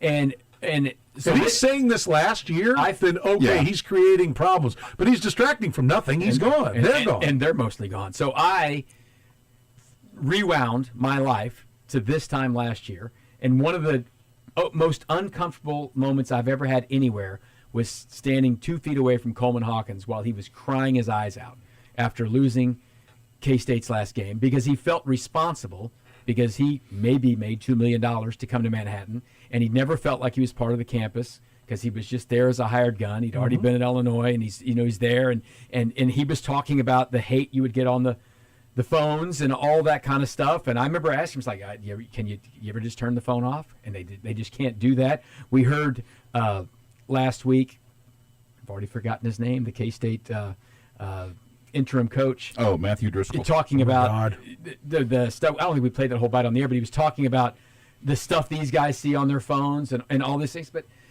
I mean, if you're listening to me, if your grandkid or your kid is listening or whatever, and they're 20-some years old, and not even if they're a college athlete, put your freaking phone down. You just don't need to see the crap, and you shouldn't care what people who you don't know think about you. You should not care. Yeah, we say this all the time. If someone calls you and you don't know their phone number, it's easier said than done. You won't answer the phone if someone calls you. You don't know who it is. It's easier said than done. So, if you won't answer someone's phone call, why would you care what maybe even a bot puts in your mentions? Yeah, it's easier said than done. I know, but I'm just. It's the number one way of consuming news now. I will hammer this away till I'm blue in the face. Read the news on there, but don't read what somebody sends to you. If you can't take it, don't read it. It's best to avoid it because, like I said, you don't know this person. I don't give a rip what anyone who I don't know thinks about me, and I kind of don't care what anyone who I know thinks about me. It would be harder. I'm just trying to give as much guidance as I can as an old man to tell people you just cannot get mixed up into what people, especially the worst part about this is if you're a 56-year-old person and you're sending a mean message to a college basketball player, maybe look in the mirror yourself. Yeah.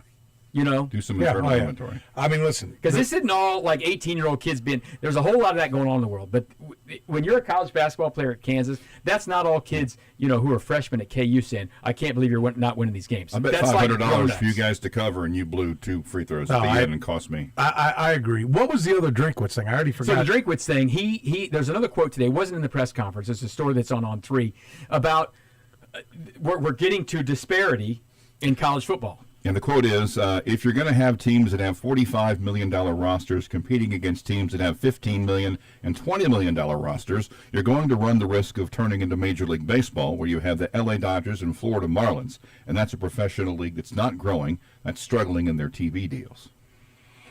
There is some truth to that, but there is some truth to it, but it's also a gross generalization. Yes. The quantity of money that baseball is going to make on their TV deals still far exceeds what the SEC is going to make. And the funky part about baseball is the Dodgers have not won 17 World Series here. The Royals won a World Series 10 years. Yeah. It's actually been a league, for some reason, the people holding the trophy at the end have not always been the Dodgers and Yankees. There have been some big market teams. But there was a stretch where 10 different winners in 10 years or something like that. But it is a problem in baseball that the Dodgers can make $200 million mistakes and other teams can't. The problem I have with Eli a little bit on this is he's in the club. He's in the SEC. Yeah. Okay. He's in the big one. Yeah, but he's not getting as much as somebody else in the SEC is. That's right. He doesn't care that he's swimming in money compared to Ohio State. Utah State has. And by the way, who will they schedule to come play those other games? It's not. They're not bringing Ohio State in. It's going to be one of those teams that has a roster of 6 million. The possible flip side of that is who has a better platform to stand on for, let's just say, raising taxes on rich people? Someone who's rich or someone who's not? If a person says, hey, raise my taxes, that's fine. That seems to have more weight than someone who's can be accused of class warfare. If he was in a smaller school and he's saying, hey, we're getting crushed by these guys, maybe didn't have as much weight as a guy who's kind of in the club saying this is kind of messed up. That is true, and they're trying some things. We'll see what happens. This SCORE Act thing, they're trying to get it back on the floor in the House in April. But I promise you this, it will be messed up because it's going through the government. I don't want to hear about it going through the government. Can we not? They'll find a way to circumvent every rule. I cannot. If you want to hear my thoughts on that, come up to me at a remote and don't be offended by profanity. Yeah. Okay? Because it's impossible to describe it without it. Cannot give you my thoughts, and it's because I'm a simpleton. Yes, you should always be able to, and usually I can. Not on this one. But not on this one. I cannot give you my thoughts on the government being involved in solving on about 10 different levels. Like I can't even begin to go down that road.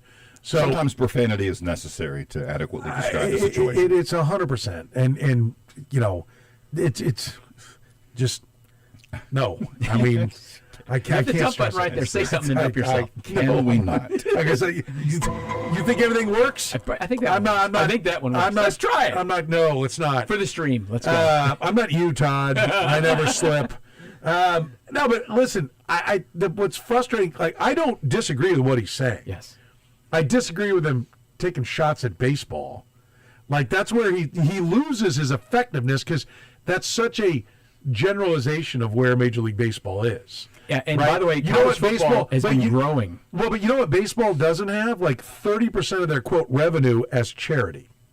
Yeah. Which is what all these football programs do. So you're so far in the red and have been in the red before these kids started taking, getting paid. Baseball makes people stay for 6 years before they can leave. It is like he should go into politics, because that's how politicians talk to you. Yeah. Just telling you, giving you a fraction of what it is and not giving you the whole story, taking things out of context and putting it in a way that shines, makes it appear that what I'm doing is noble and what everybody else is doing is villainistic. I would like to see, we'll have to watch for a while, and I don't think the rules are going to be the same in college football for a long stretch to even really get real data. I agree, but I think he's actually wrong. I think we need it to become baseball. Which it's already been, by Kurtis's point about who wins championships and who doesn't, right? But I think it's got to get worse before it gets better. Yeah. I mean, what lesson has ever been learned by any human group with that without your hand first? Without it, yes.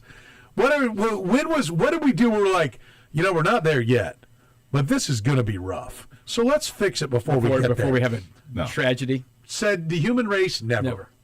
Yeah, it's listen, it's a thing we've been talking about for a long time now, and it's going to probably get worse, because now seriously, last year Lane Kiffin had a team with a chance to win the whole thing and just left because he wanted to go to a place where he get more money, for his roster. Yeah. And the place he's going to get more money for his roster is a desperate institution that is bankrupt because they're having the state pick the people. I mean, it's insanity.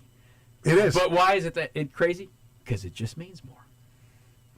It does. Having visited a couple of SEC schools, there were no athletes on this. And the SEC was mentioned multiple times by female guides. I had a friend who in our neighborhood. We have the biggest this in the SEC. And I'm like, you've got this? Really? We had a neighbor whose son went to Alabama for a while. Very smart kid. He got like a presidential scholarship, free, whatever. Smart kid, engineering type kid. And the mom, she was not from America. She was like, she's from Australia or something like that.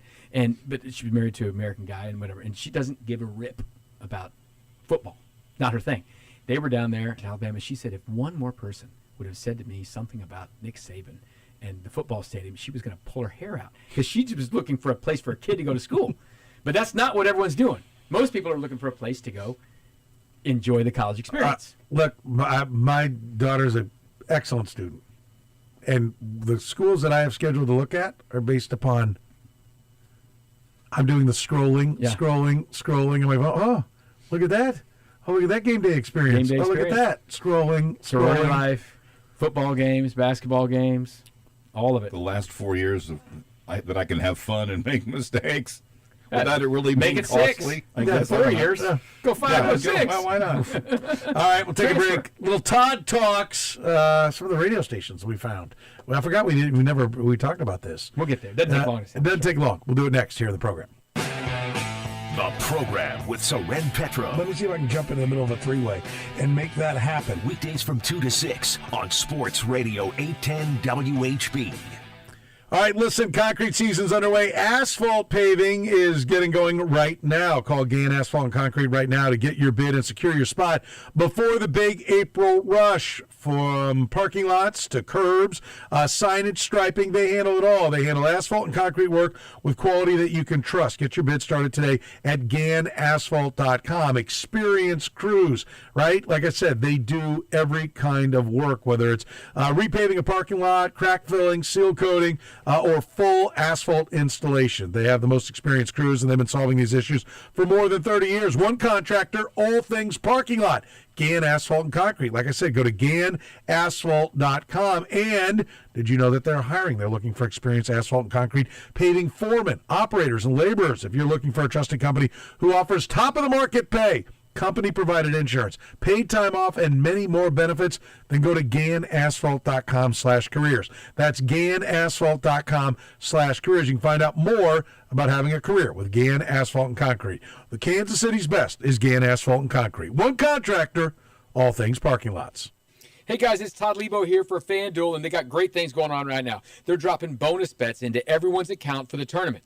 Just have to opt in, claim your bonus, and go ahead and bet. You can bet bracket picks, money lines, spreads, totals, game props, even same-game parlays to up your odds even more and win big.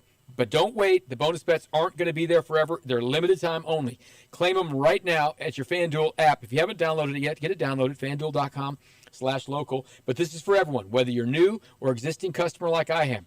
Get in there, get your bonus bets, claim them, and go ahead and place those bets. Make yourself some money. Have fun with the tournament. It's FanDuel. You can bet the bracket at FanDuel.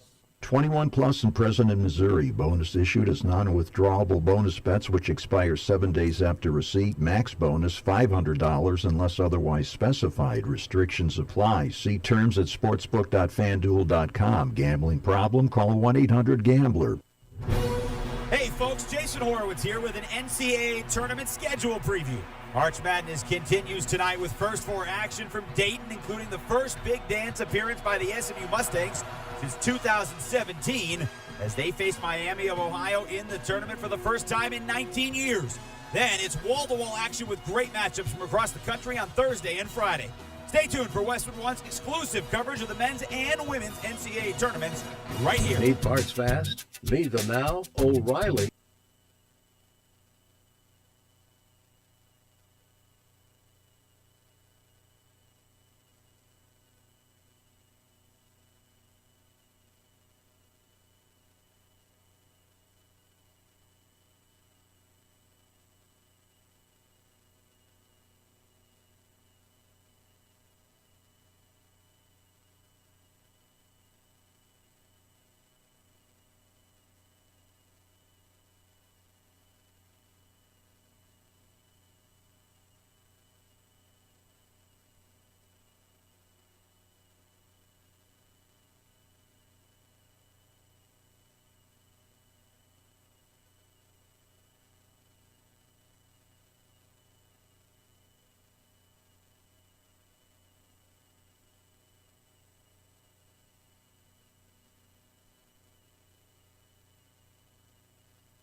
All right. Radio stations. Come back from Indianapolis. We're clicking around the radio, and we were on the AM dial. Todd likes to see what's out there. And we were listening to actual music on the AM radio, and it was like oldies. Todd was freaked out. I'm like, what the hell is this? So I look it up, of course. It was WITE, White Radio. And then I clicked on this thing. It was in Danville, Illinois. And then I clicked on something that the radio Part of a station group that, not today, but when it first opened, it was WITE, WITY, and WITZ. Whites and Whitey. I said, I go, White. Do you think they're getting at something here? And then he reads a little further. He goes, well, the other one was WITY, and the other was WITZ. I'm like, but it was like listening it's to like Klan radio or something. It was like listening to WHB in the 60s. It was like those songs from the 60s, like pop music from the 60s on AM radio. I'm like, they're still holding on, baby. Let's do it. Wow. Danville, Illinois. WKKK. No.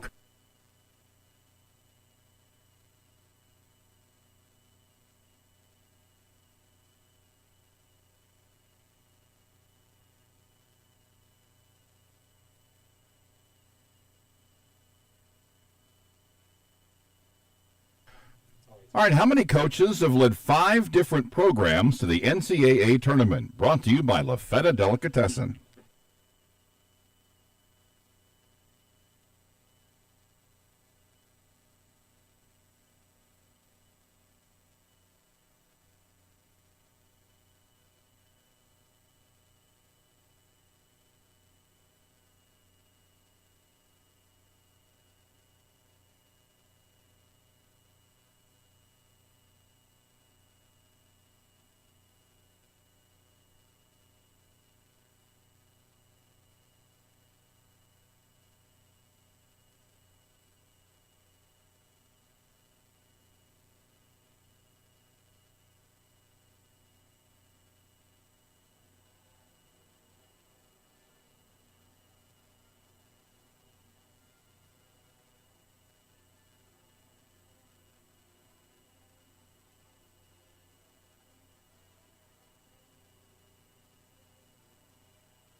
Welcome back here on the program here on Sports Radio 810 WHB. Let's talk some Sporting Kansas City soccer coming off a big win against the LA Galaxy. Our coverage of Sporting Kansas City brought to you by our friends at Corona. You know you've always enjoyed squeezing the lime in the Corona. Now they've done it for you. They've squeezed the citrus flavor in your beer. Grab a new Corona Sunbrew Citrus. Survey says the weather turns warm.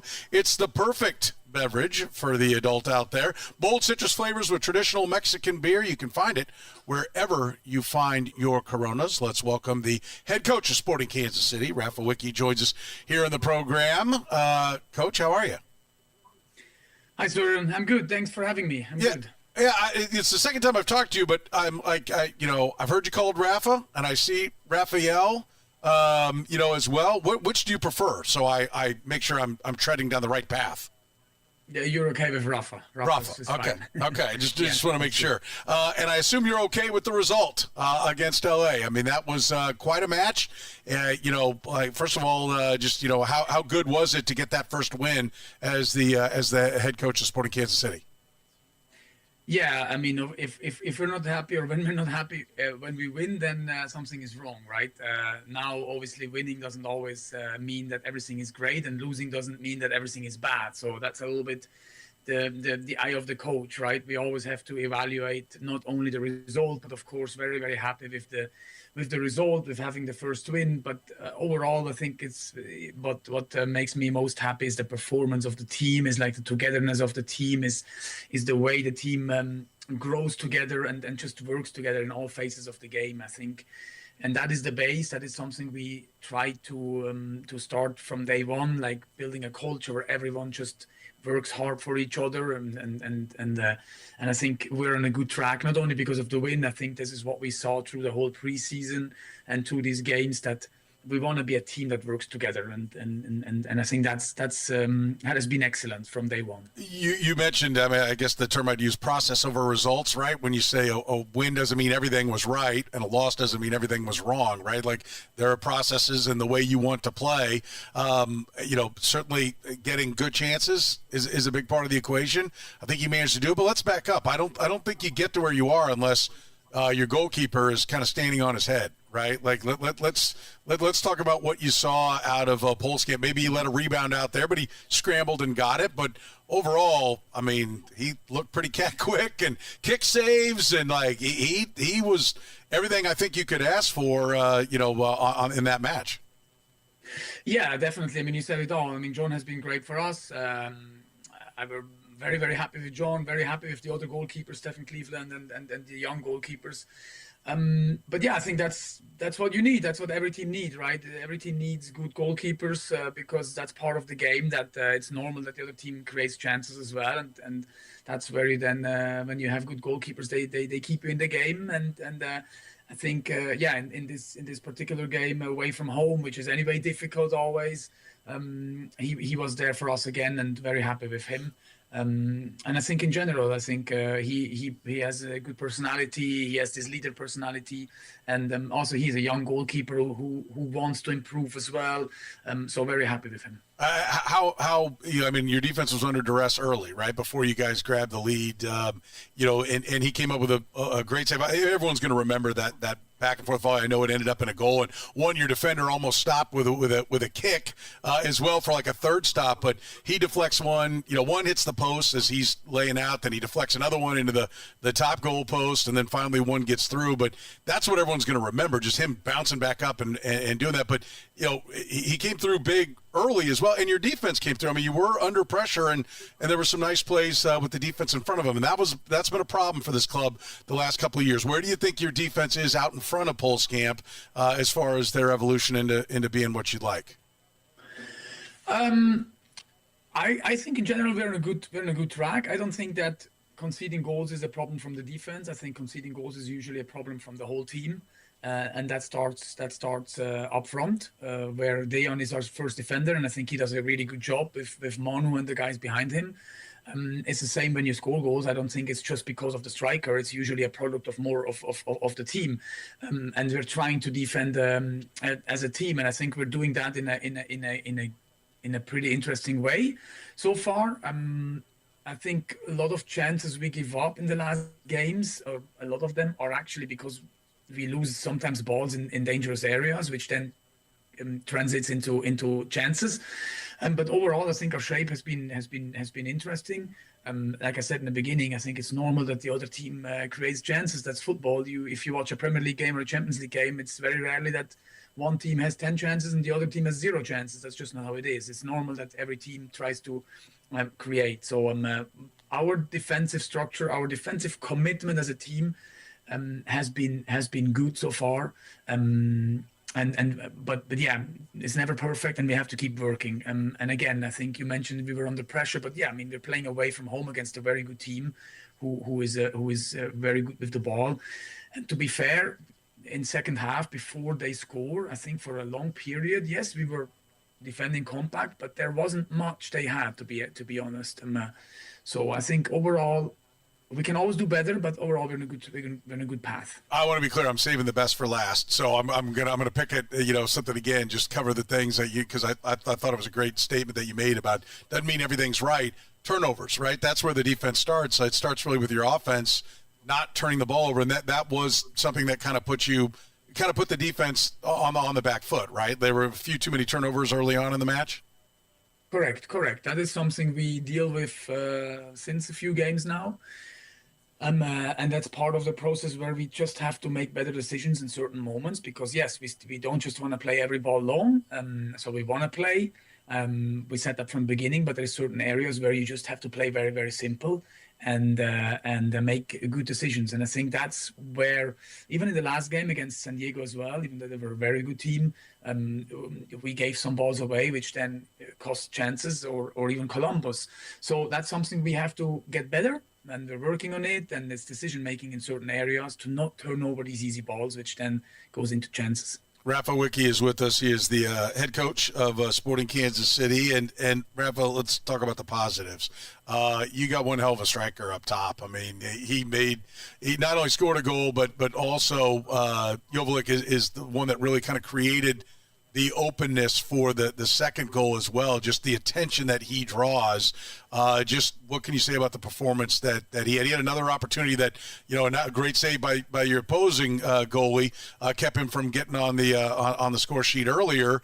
What did you think about the performance from him in that game?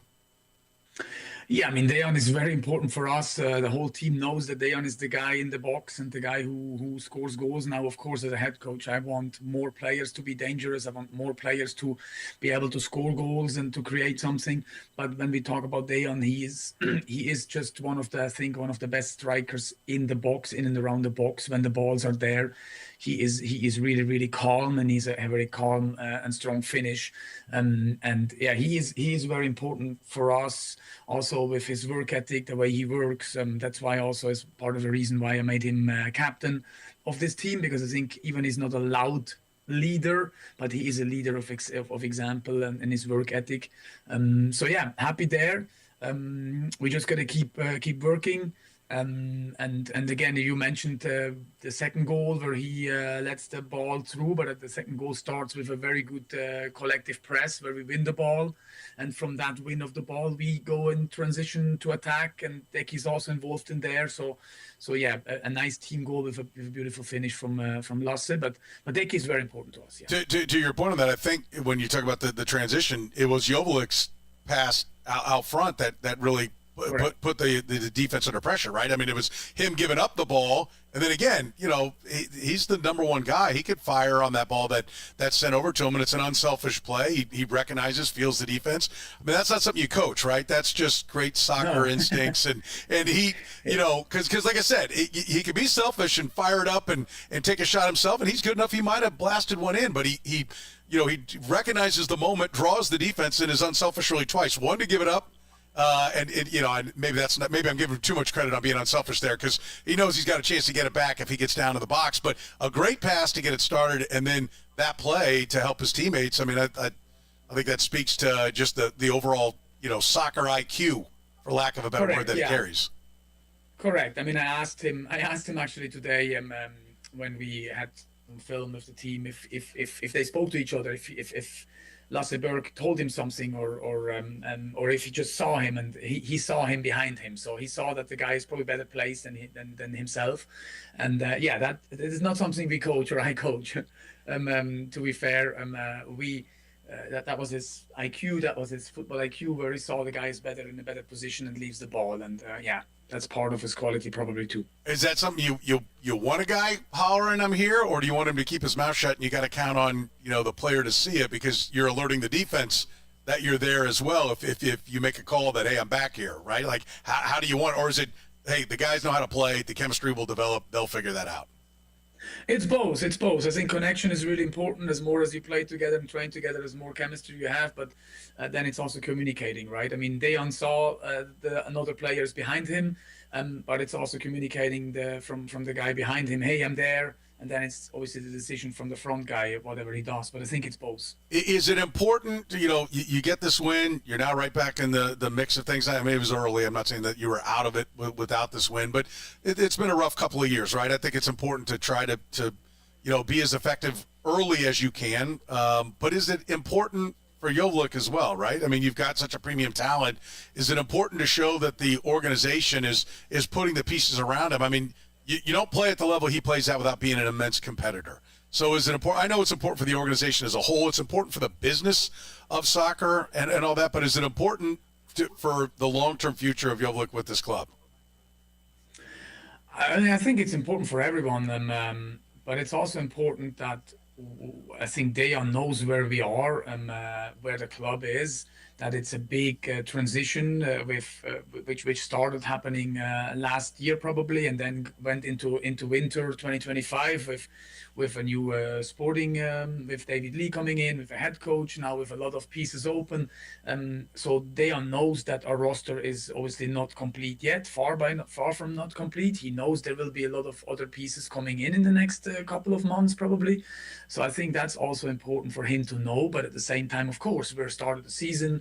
And it's important that we show progress as a team and also get some wins. So I think it's important for him, for me, for the whole organization, and for the fan base as well. But I think it's important as well to see, hey, where are we? Where do we stand right now? This is a team in progress. We're building something, and I believe that it's really exciting. It's a big opportunity for all of us to really build something in the next couple of years. A couple more here with Rafa Wicki, the head coach of Sporting Kansas City. Tell me, you just said there's still a lot of pieces to come. You got a percentage on where you are? Are we 20% there, 50% there, 80% there? No, that's difficult to say. But I mean, I think when you go back to what David Lee said in his press conferences earlier in January, and then also, I think, in mid-February, we know that right now the roster is not finished. I don't know. I cannot tell you exactly how many numbers there will be coming, but there will be quite a few new players coming until summer to build this roster. But how many, I cannot tell you. That's not my job to do. My job to do is to work with the players who are here. I'm very excited about the players who are here, the new guys who now are slowly coming in, and the guys who are here. And like I said in the beginning, the commitment of everyone since day one has been excellent. And so that's where we try to build from. Sporting Kansas City's back home 7:30 on Saturday at Sporting Park. You can come check it out and get you see it on the Apple TV. Get your tickets at sportingkc.com. What is Colorado's challenge? What challenges do they present for you? What do you expect in this match? Well, Colorado is a team who has also changed quite a lot this off-season, last off-season. New head coach coming in, a few new pieces. I think a little bit of a new philosophy. They play a bit different than in the past, to be honest. So we have now obviously seen them also 4 games plus a few preseason games where we can analyze them. But they're a good team. They had a good start to the season, I think. But again, I'm always trying to not focus too much on the opponent because I cannot really control them. We obviously analyze, we try to give the team a picture, what to expect on Saturday, but then it's focus on ourselves, focus on what we want to do, what energy we can bring on the field, and I think that's the most important. All right, Rafa, Final Four time, 4 quickies for you. Just still trying to get to know you, right? So some of these are just going to be to figure out who you are, really. Let's start with this. What's your favorite road MLS stadium? Sporting Park is a great park. We know that. We're going to take that out of the equation. So someplace else. What other stadium do you like? I think the Atlanta Stadium, when I coached in Chicago, they played in Atlanta. Okay. Mercedes-Benz Arena, I think, is an amazing stadium now. It would be nicer if there is grass. I think there is grass right now, but normally it's turf. But that's a pretty modern and pretty cool stadium. Okay, all right. Tell me, did you fill out an NCAA, or will you fill out an NCAA tournament bracket? You know, the NCAA tournament of college basketball is going to be going. You got a bracket you're going to be filling out? If my assistant coaches, my coworkers ask me to do, I will, but I have no idea. So, so I would be lost, and I would be just do some random results. There you go. Okay, all right. But you at least know what it is and all that. Just a little busy Yeah, with. you're talking March Madness. Yes, right? exactly. Yeah, Okay. I've heard of it, but I'm not so familiar. But when we talk basketball, I have been at the KU basketball game a couple of weeks ago. It was fantastic. It was an unbelievable atmosphere. Really impressed by it, and hope I can go back there again. It was really beautiful to see. Wow. Yeah, start at the top. Boy, it's going to be tough for you to go someplace else when you start at like one of the cathedrals of college basketball. So well done. What is the perfect temperature to play soccer? I would say 68 and a little bit of wet pitch, so that the ball really goes well. But 68, not too hot, not too cold. That's a good temperature. Okay, all right, I like that. And then finally, what's your favorite sport besides soccer? Take soccer out of the equation. What's your next favorite sport? Wow. To watch probably basketball in the United States. Okay. What about myself? Probably ski. Ski. Okay. All right. I like it. That's great. Hey, congratulations on your first victory. Hopefully, it's the first of of quite a few to come. Best of luck with Colorado, and we'll talk to you down the road.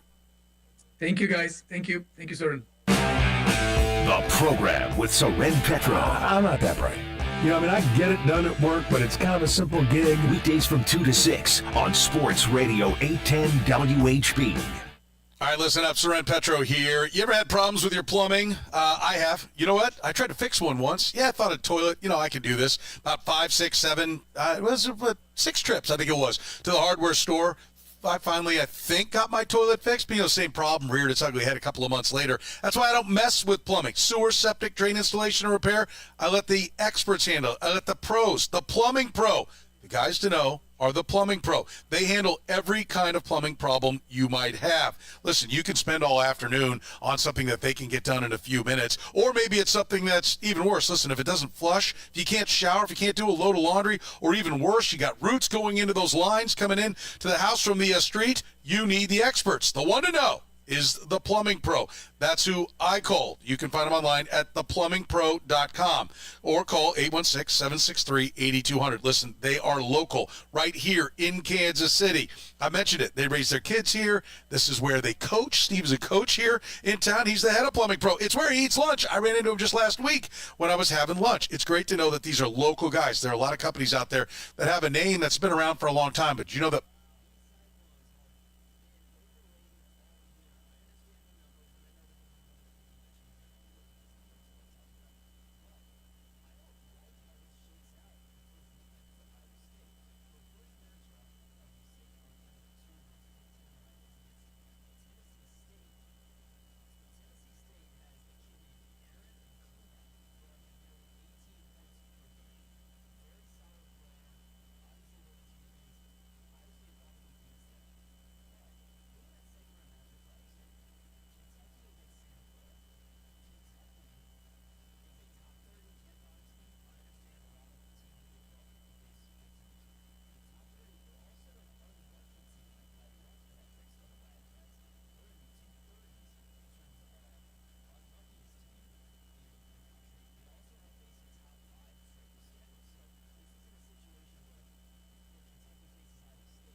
All right, the La Feta Delicatessen, end of the hour answer. What was the first play-in winner to win their next game in the NCAA tournament? I like this answer. None of the 16s. Originally, we went to what? Did we go to 66 first, and we just had 16s? Or went to 64 and 85. There were no 16s because before that they were. No. But when did we? So you're talking about back when we had like 48? I just said playing. That might qualify. They called those. Okay, so. Yeah, I got no idea. Yeah, there were 2 years, 83 and 84. The last 2 years before they expanded to 64, there were play-in games, opening round games. There were 4 of them in 83 and 5 of them in 84. The one team that advanced in 1983 was Princeton, who knocked off Oklahoma State after advancing to the round of the first round. So they won their play-in game, then beat Oklahoma State. Okay. The only other one to do it the next year, Richmond advanced through the opening round and then beat Auburn in 84. Okay. And then they didn't have them until it was 2011 or whenever that was. They went to 65, and then now we're 68. Good news, La Feta Deli is only closed for 2 more days, today and tomorrow. Closed because of spring break. Wildly popular. They'll be back. Fired up and ready to go on Friday. LaFetaDeli.com. La Feta Italian Delicatessen. Absolutely wonderful sandwiches. A completely rockin' lineup. Check it out. Check out the menu at LaFetaDeli.com. You'll see what I mean. Don't forget they cater. They need 24 to 48 hours depending upon the size of the order because everything is fresh. So they're not going to skimp. They're not going to use any ingredients that aren't fresh. They make the best sandwich. There's only one way to do it, with the freshest ingredients. LaFetaDeli.com. They will be back open on Friday. So celebrate good times. Come on. I've never had a sandwich before where I could literally taste every ingredient. Oh, there you go. And know what it is. Oh, that's the pesto. Oh, that's the balsamic glaze. Oh, that's the fresh ricotta. It's just amazing. Yeah, it is great. It's the best sandwich I've ever had. Everybody we send there goes, oh, man, that is great. They are great. And they don't skimp on the portions either. That's a big sandwich. Yes. So enjoy some La Feta starting on Friday. By the way, I've yet to get one home. I leave it after Friday. I go there, and it's either in the car or I'll go stop somewhere. I'm like, I must have now. Daddy need. Is it a good idea to show a complete lack of self-control? Probably, do you think not. Do you think that's at the root of any of your problems? It's possible. Okay. It's possible. Yeah. Well, maybe. I ask because I've solved all mine. Could be onto something. Yeah. Yeah. Let's talk a little World Baseball Classic here. First of all, thanks to Rafa Wicki, Sporting KC getting a win. Yep. Now at 4 points, they move up. They're tied for 10th, but if they would win against the Colorado team that Rafa pointed out is reshuffling the deck themselves, they would be in all likelihood holding a playoff spot. So it's kind of a big match. And I do think it's important to win. Joveljic is a premium talent, but he is an absolute assassin as far as scoring and creating scoring chances.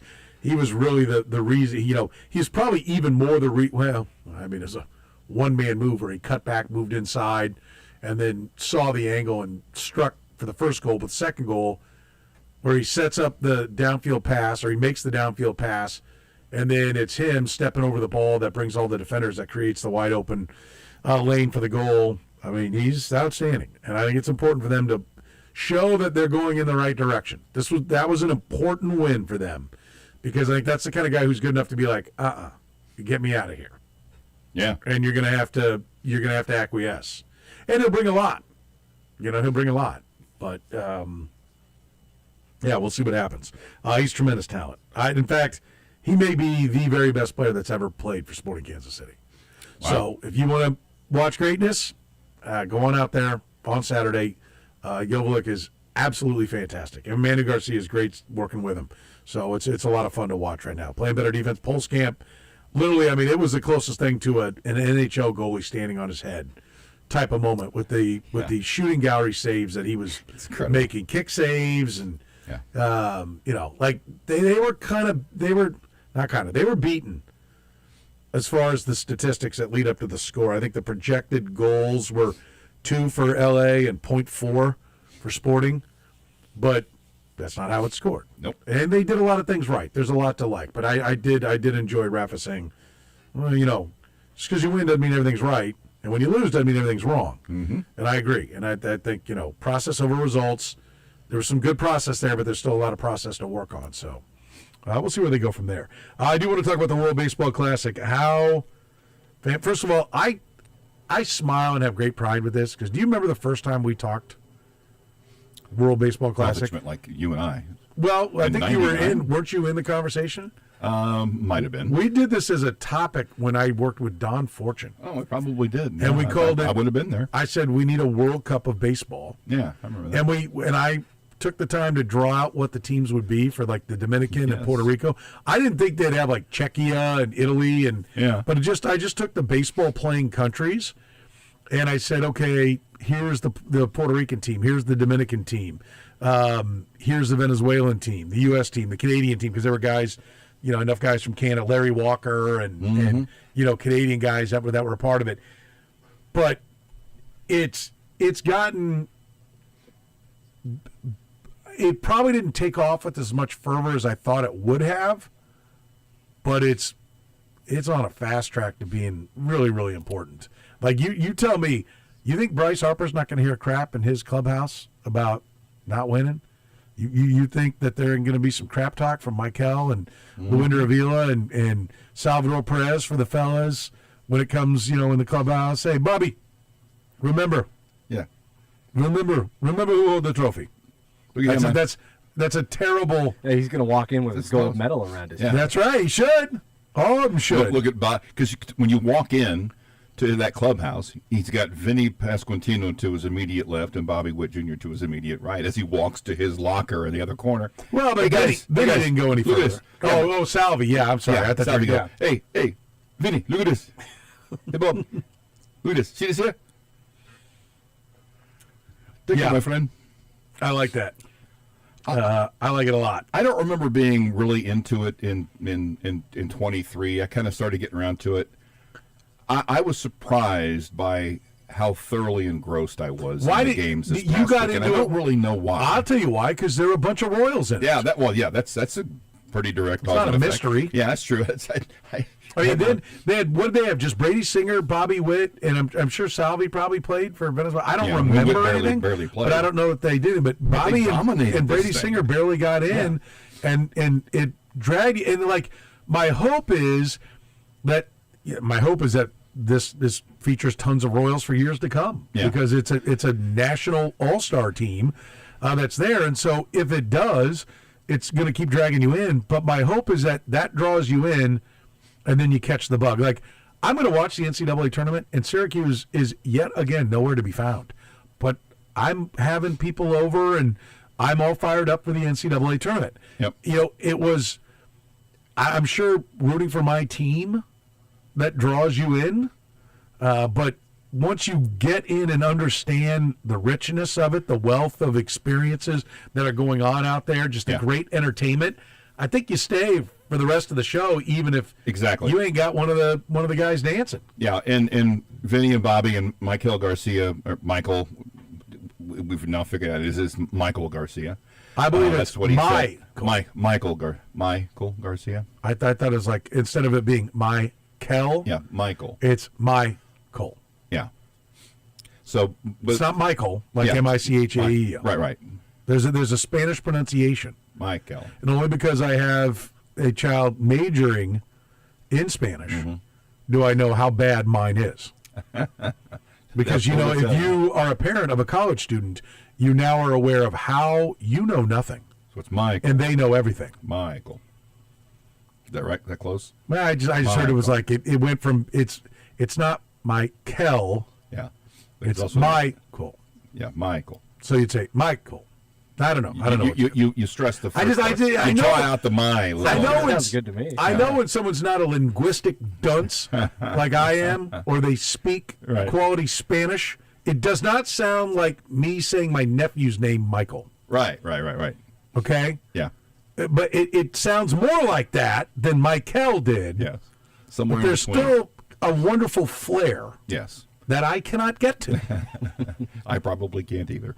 But it's certainly having having them at the forefront and beyond would be the thing that drew you in. But even the U.S. thing, when I watched the Italy-Venezuela game, yes, there was something to it, but you start getting the vibe, just the atmosphere which came through.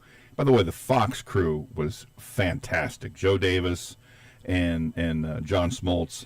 Few play-by-play guys understand the power of the sound of the crowd and the pictures. And Joe Davis is like Vin Scully. He just lays out for 30, 40 seconds, and he comes up with these lines in the middle of a play and then just lays out. He's been spectacular, and that helped. But you're so drawn into the emotion of the game, and part of it was because the players actually cared. You could see that when the teams lost, they weren't just, we lost it. They cared about that game. Every at bat, every play was completely all out. Almost more so than you might see them in a regular season major league game, because particularly for the teams like Venezuela, I heard someone say today, well, maybe it was Garcia. He said, the thing about these teammates of mine is we all knew each other when we had nothing.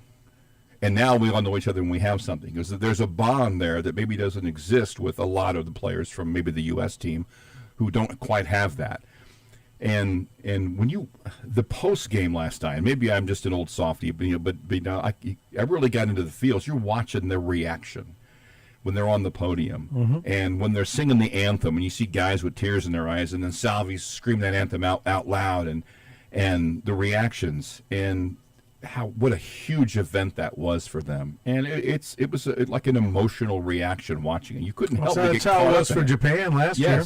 Yes, and 3 years ago, but the last one, yeah. Whoa. I'm just saying. We like to be accurate. Gosh, Thank you. yeah. Your accuracy has been impeccable today. No, not exactly. We'll sweep that under the rug. I also love the fact that, and I noted this last night, I didn't think about it until last night when he was behind the plate. I thought, to this point, the greatest moment in Salvador Perez's career was winning the World Series. And he was in the dugout for it because he'd been pinch ran for when he was in that rally that got the winning runs. And so he was in the dugout when they got the last out and had to come out on the field. He got his moment last night. He was behind the plate, caught the winning strikeout, and was able to do that finally. And I thought, I hadn't even considered that till I saw him there in the ninth inning. And what an amazing moment for him to be able to stand at the plate and hold his arms up. And to watch that whole thing was just amazing. I was utterly unprepared for what an emotional attachment it was, and just what last night was. It was just incredible. And I one of the points I made was that I couldn't remember a time. I'm going to get the quote correctly so I don't bobble it. And give me just 1 second. I don't know that any sport has gained more popularity from a single event than the Major League Baseball did from this WBC, at least in my lifetime. It felt like a transformative event.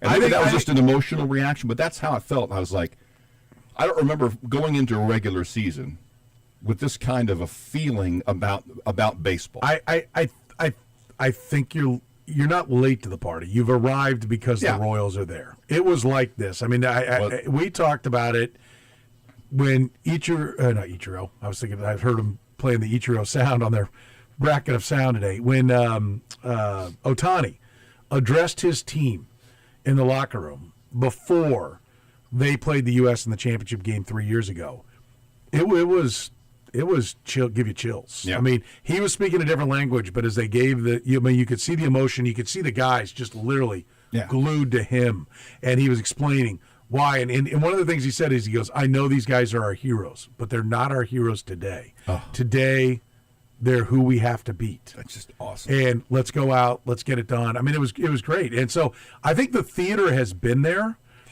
Do I think it's more this year than it was 3 years ago? I do. I mean, I watched it 3 years ago, and I think it's bigger this year. I think it's definitely bigger here in Kansas City.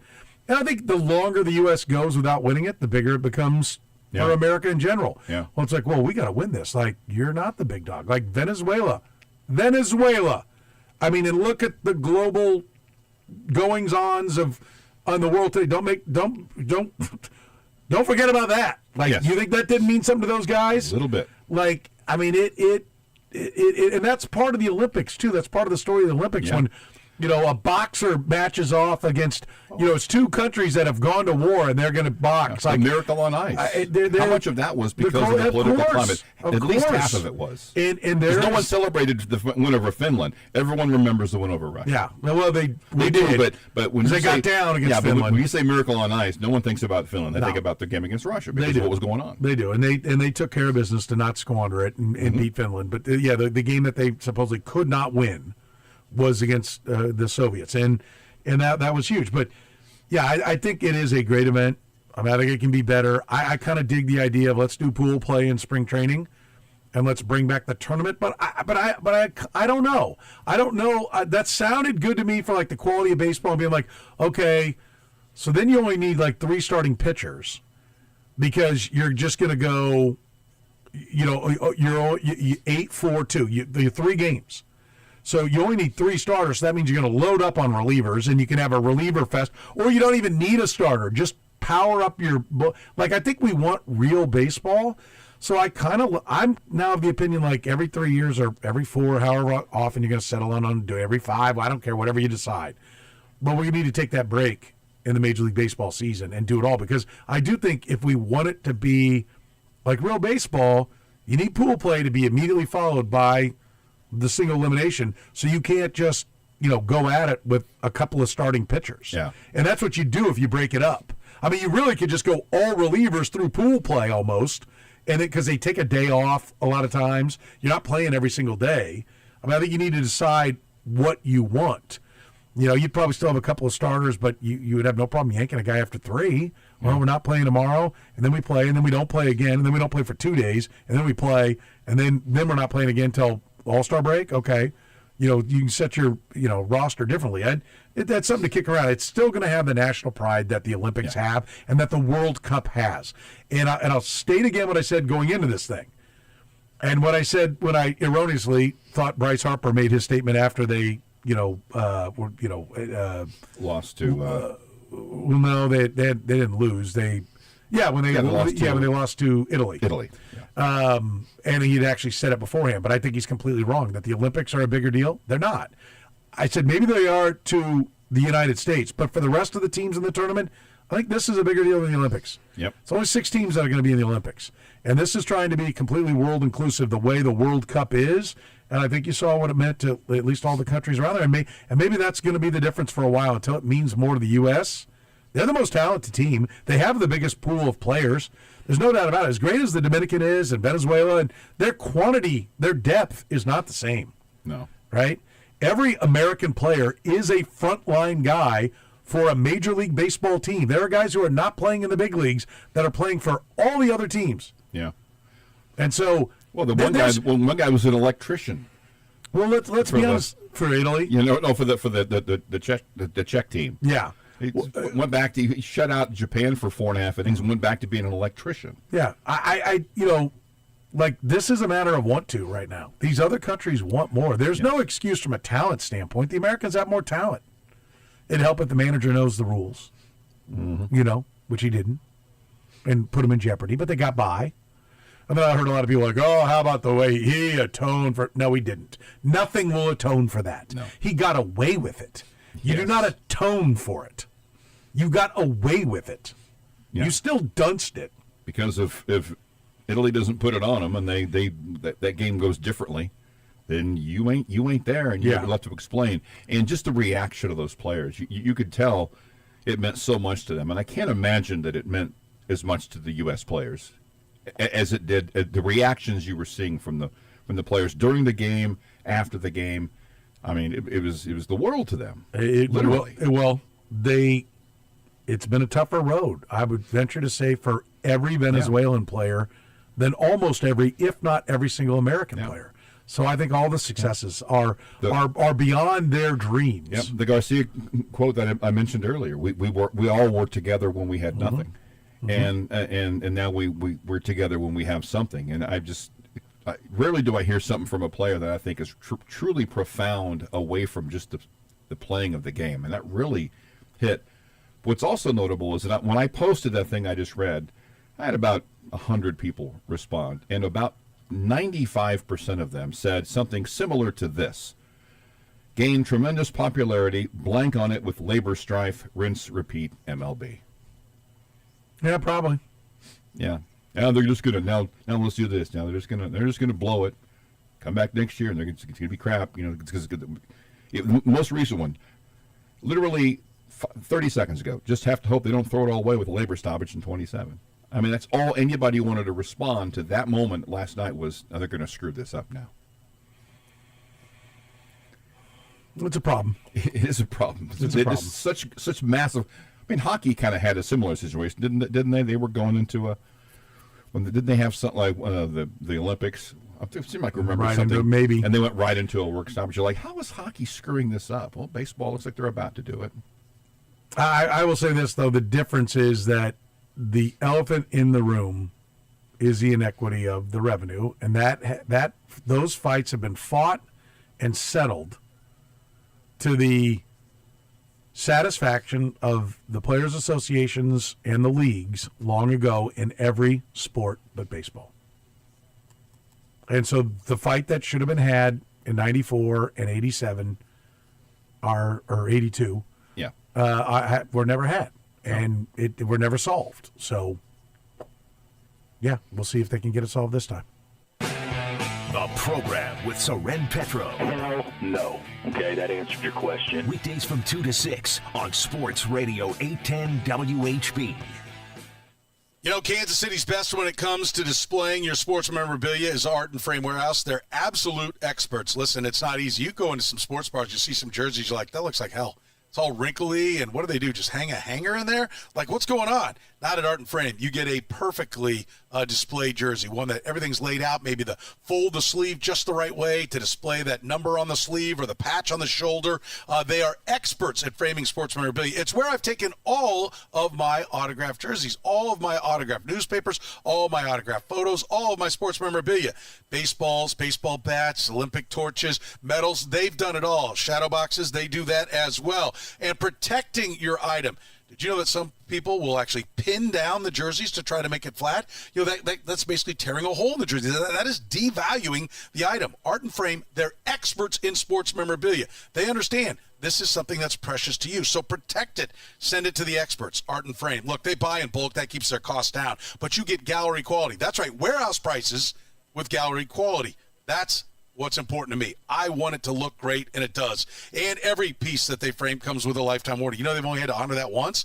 I've never needed to take anything back, but it's nice to know it's there. Plus, they'll deliver and install. Mention 810, you can get some major discounts on sports memorabilia and some custom shadow boxes. So go on in to 92nd and Metcalf. Tell them Petro sent you. Tell them you heard about it right here on 810. Don't settle for good enough. Get it done right with Art and Frame Warehouse. Online at framekc.com. That's framekc.com. Art and Frame Warehouse. Protect your collection.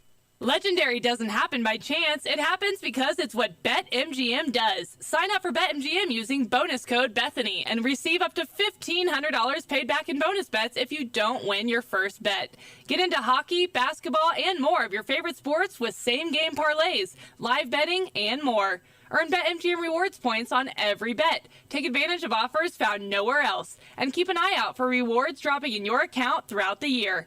Sign up with bonus code Bethany and receive up to $1,500 paid back in bonus bets if you don't win your first bet. BetMGM.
What are the odds that Michael Garcia, we're going to look back. Remember when the Royals signed the Bobby Wood Jr. deal? Mm-hmm. Coming off the year he had? Yep. We're like, oh, man, this is great. Got Bobby signed it. And then he had an even bigger year. Yeah. Is Michael Garcia going to mirror that? I hope. Kind of feels like it based upon how this went, right? It does. It does. I mean, of the players you would have thought, who that's in this thing is going to dominate and be an MVP, you would have picked Witt or Pasquantino. Michael Garcia. And well-deserving. Yeah. And it wasn't like the other two guys sucked either. I mean, pretty good problem to have if you're the Kansas City Royals. Oh, yeah. Trying to figure out that lineup. Lots of different directions you can go for the batting order. It'll be a lot of fun this year. Going to be a lot of fun. All right, we'll take a break. When we come back, Gabe Yarman's still going to join us in the 5 o'clock hour. We'll get you what you need to know next.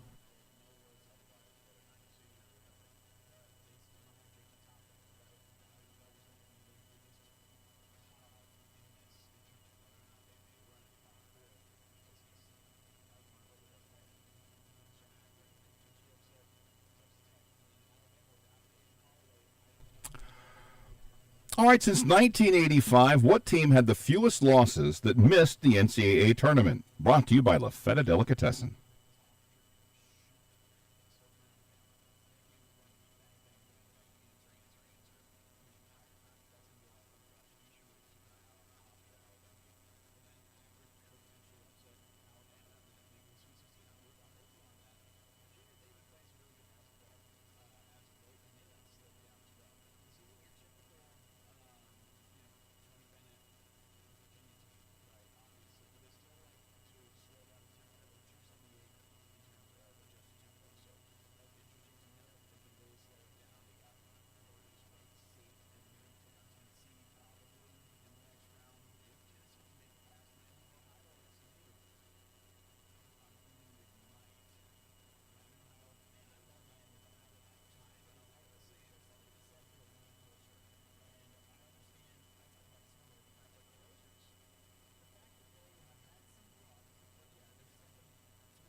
Fourth quarter of the program begins right now here in the program. Thanks for joining us here on a very busy Wednesday. We've got some more play-in games tonight. Then the NCAA tournament gets going tomorrow. Cannot wait. We've got Royals returning home from the World Baseball Classic. Conquering Heroes having great World Baseball Classic performances, regardless of which team they played for. 3 of our Royals winning the championship. With Venezuela. And looking good, and weren't just on the team. I mean, Avila had looked strong in a couple of his outings. And we talked about Garcia and Salvi. That was talked about after the game. You know, it's that was the guy they wanted to have behind the plate in that game. And was it Eduardo Rodriguez said that he didn't shake him off once. Like they were just in a zone. And he was in a zone, and I'm sure it had something to do with the fact that Salvador Perez was behind the plate. And again, we talked about it last hour, but just what an amazing moment, and just kind of give it the opportunity to go, are we about to have a really, really amazing next 3 or 4 years? Because it isn't a bunch of Whit, Vinny, Michael. You got to do it like that. Mike. That's not it at all. But not 35. I mean, Salvi is, but 3 guys, 3 or 4 infielders are in their mid to late 20s and are stars right now. Pretty good. Pretty good. You don't have to squint too hard to see something really special for this team, not just this year, but in the years to come. We'll talk to Jeff Passan tomorrow, but he said last week the Royals are going to be a top 10 offense. Looks like it. Feels like it. Yeah. I mean, first, the idea was obviously, well, can Garcia, duplicate what he did last year? The season hasn't started, but the first chance he had to show what he had, pretty good. Yeah, it sure feels like Looks he's legit. We've got playing games tonight, as I mentioned. Prairie View A&M versus Lehigh. Lehigh's a 3.5-point favorite. That one gets started here in about 35 minutes on True TV. Lehigh, always near and dear to my heart. For taking down Duke the same day Mizzou spit the bit as a 2 seed. Took Missouri out of the Sports Center lead. Thank you, Lehigh. Thank you, C.J. McCollum. It's almost like Missouri didn't lose, right? It's as close as you can't beg. You can't be a chooser when you're a beggar. Okay. Missouri, we take what we can. Just avoiding absolute embarrassment is oftentimes it's pretty high on the list of wants. Miami of Ohio and SMU in the late game. That's scheduled to be at 8:15 on True TV. SMU a 7.5-point favorite. 31-1. More than a touchdown dog. My buddy Paul says, take out a second mortgage, put it all in SMU. He's a Mustang. Yeah, that might help. Yeah, so he says, yeah, the whole thing, the whole farm, it goes right here. Yeah. SMU minus the 7.5. Will a coach send all complaints to Paul? Will a coach run onto the court tonight? Almost hope not. Creating a 6-on-5. Hope not. The Eagles have acquired Andy Dalton. Problem solved, I think, right there. Done and done. T.Y. Hilton retired. Didn't know he was still playing. He wasn't. Is this like the Dwight Howard retirement? Yeah, right. I haven't had attention for a while, so I'm going to retire.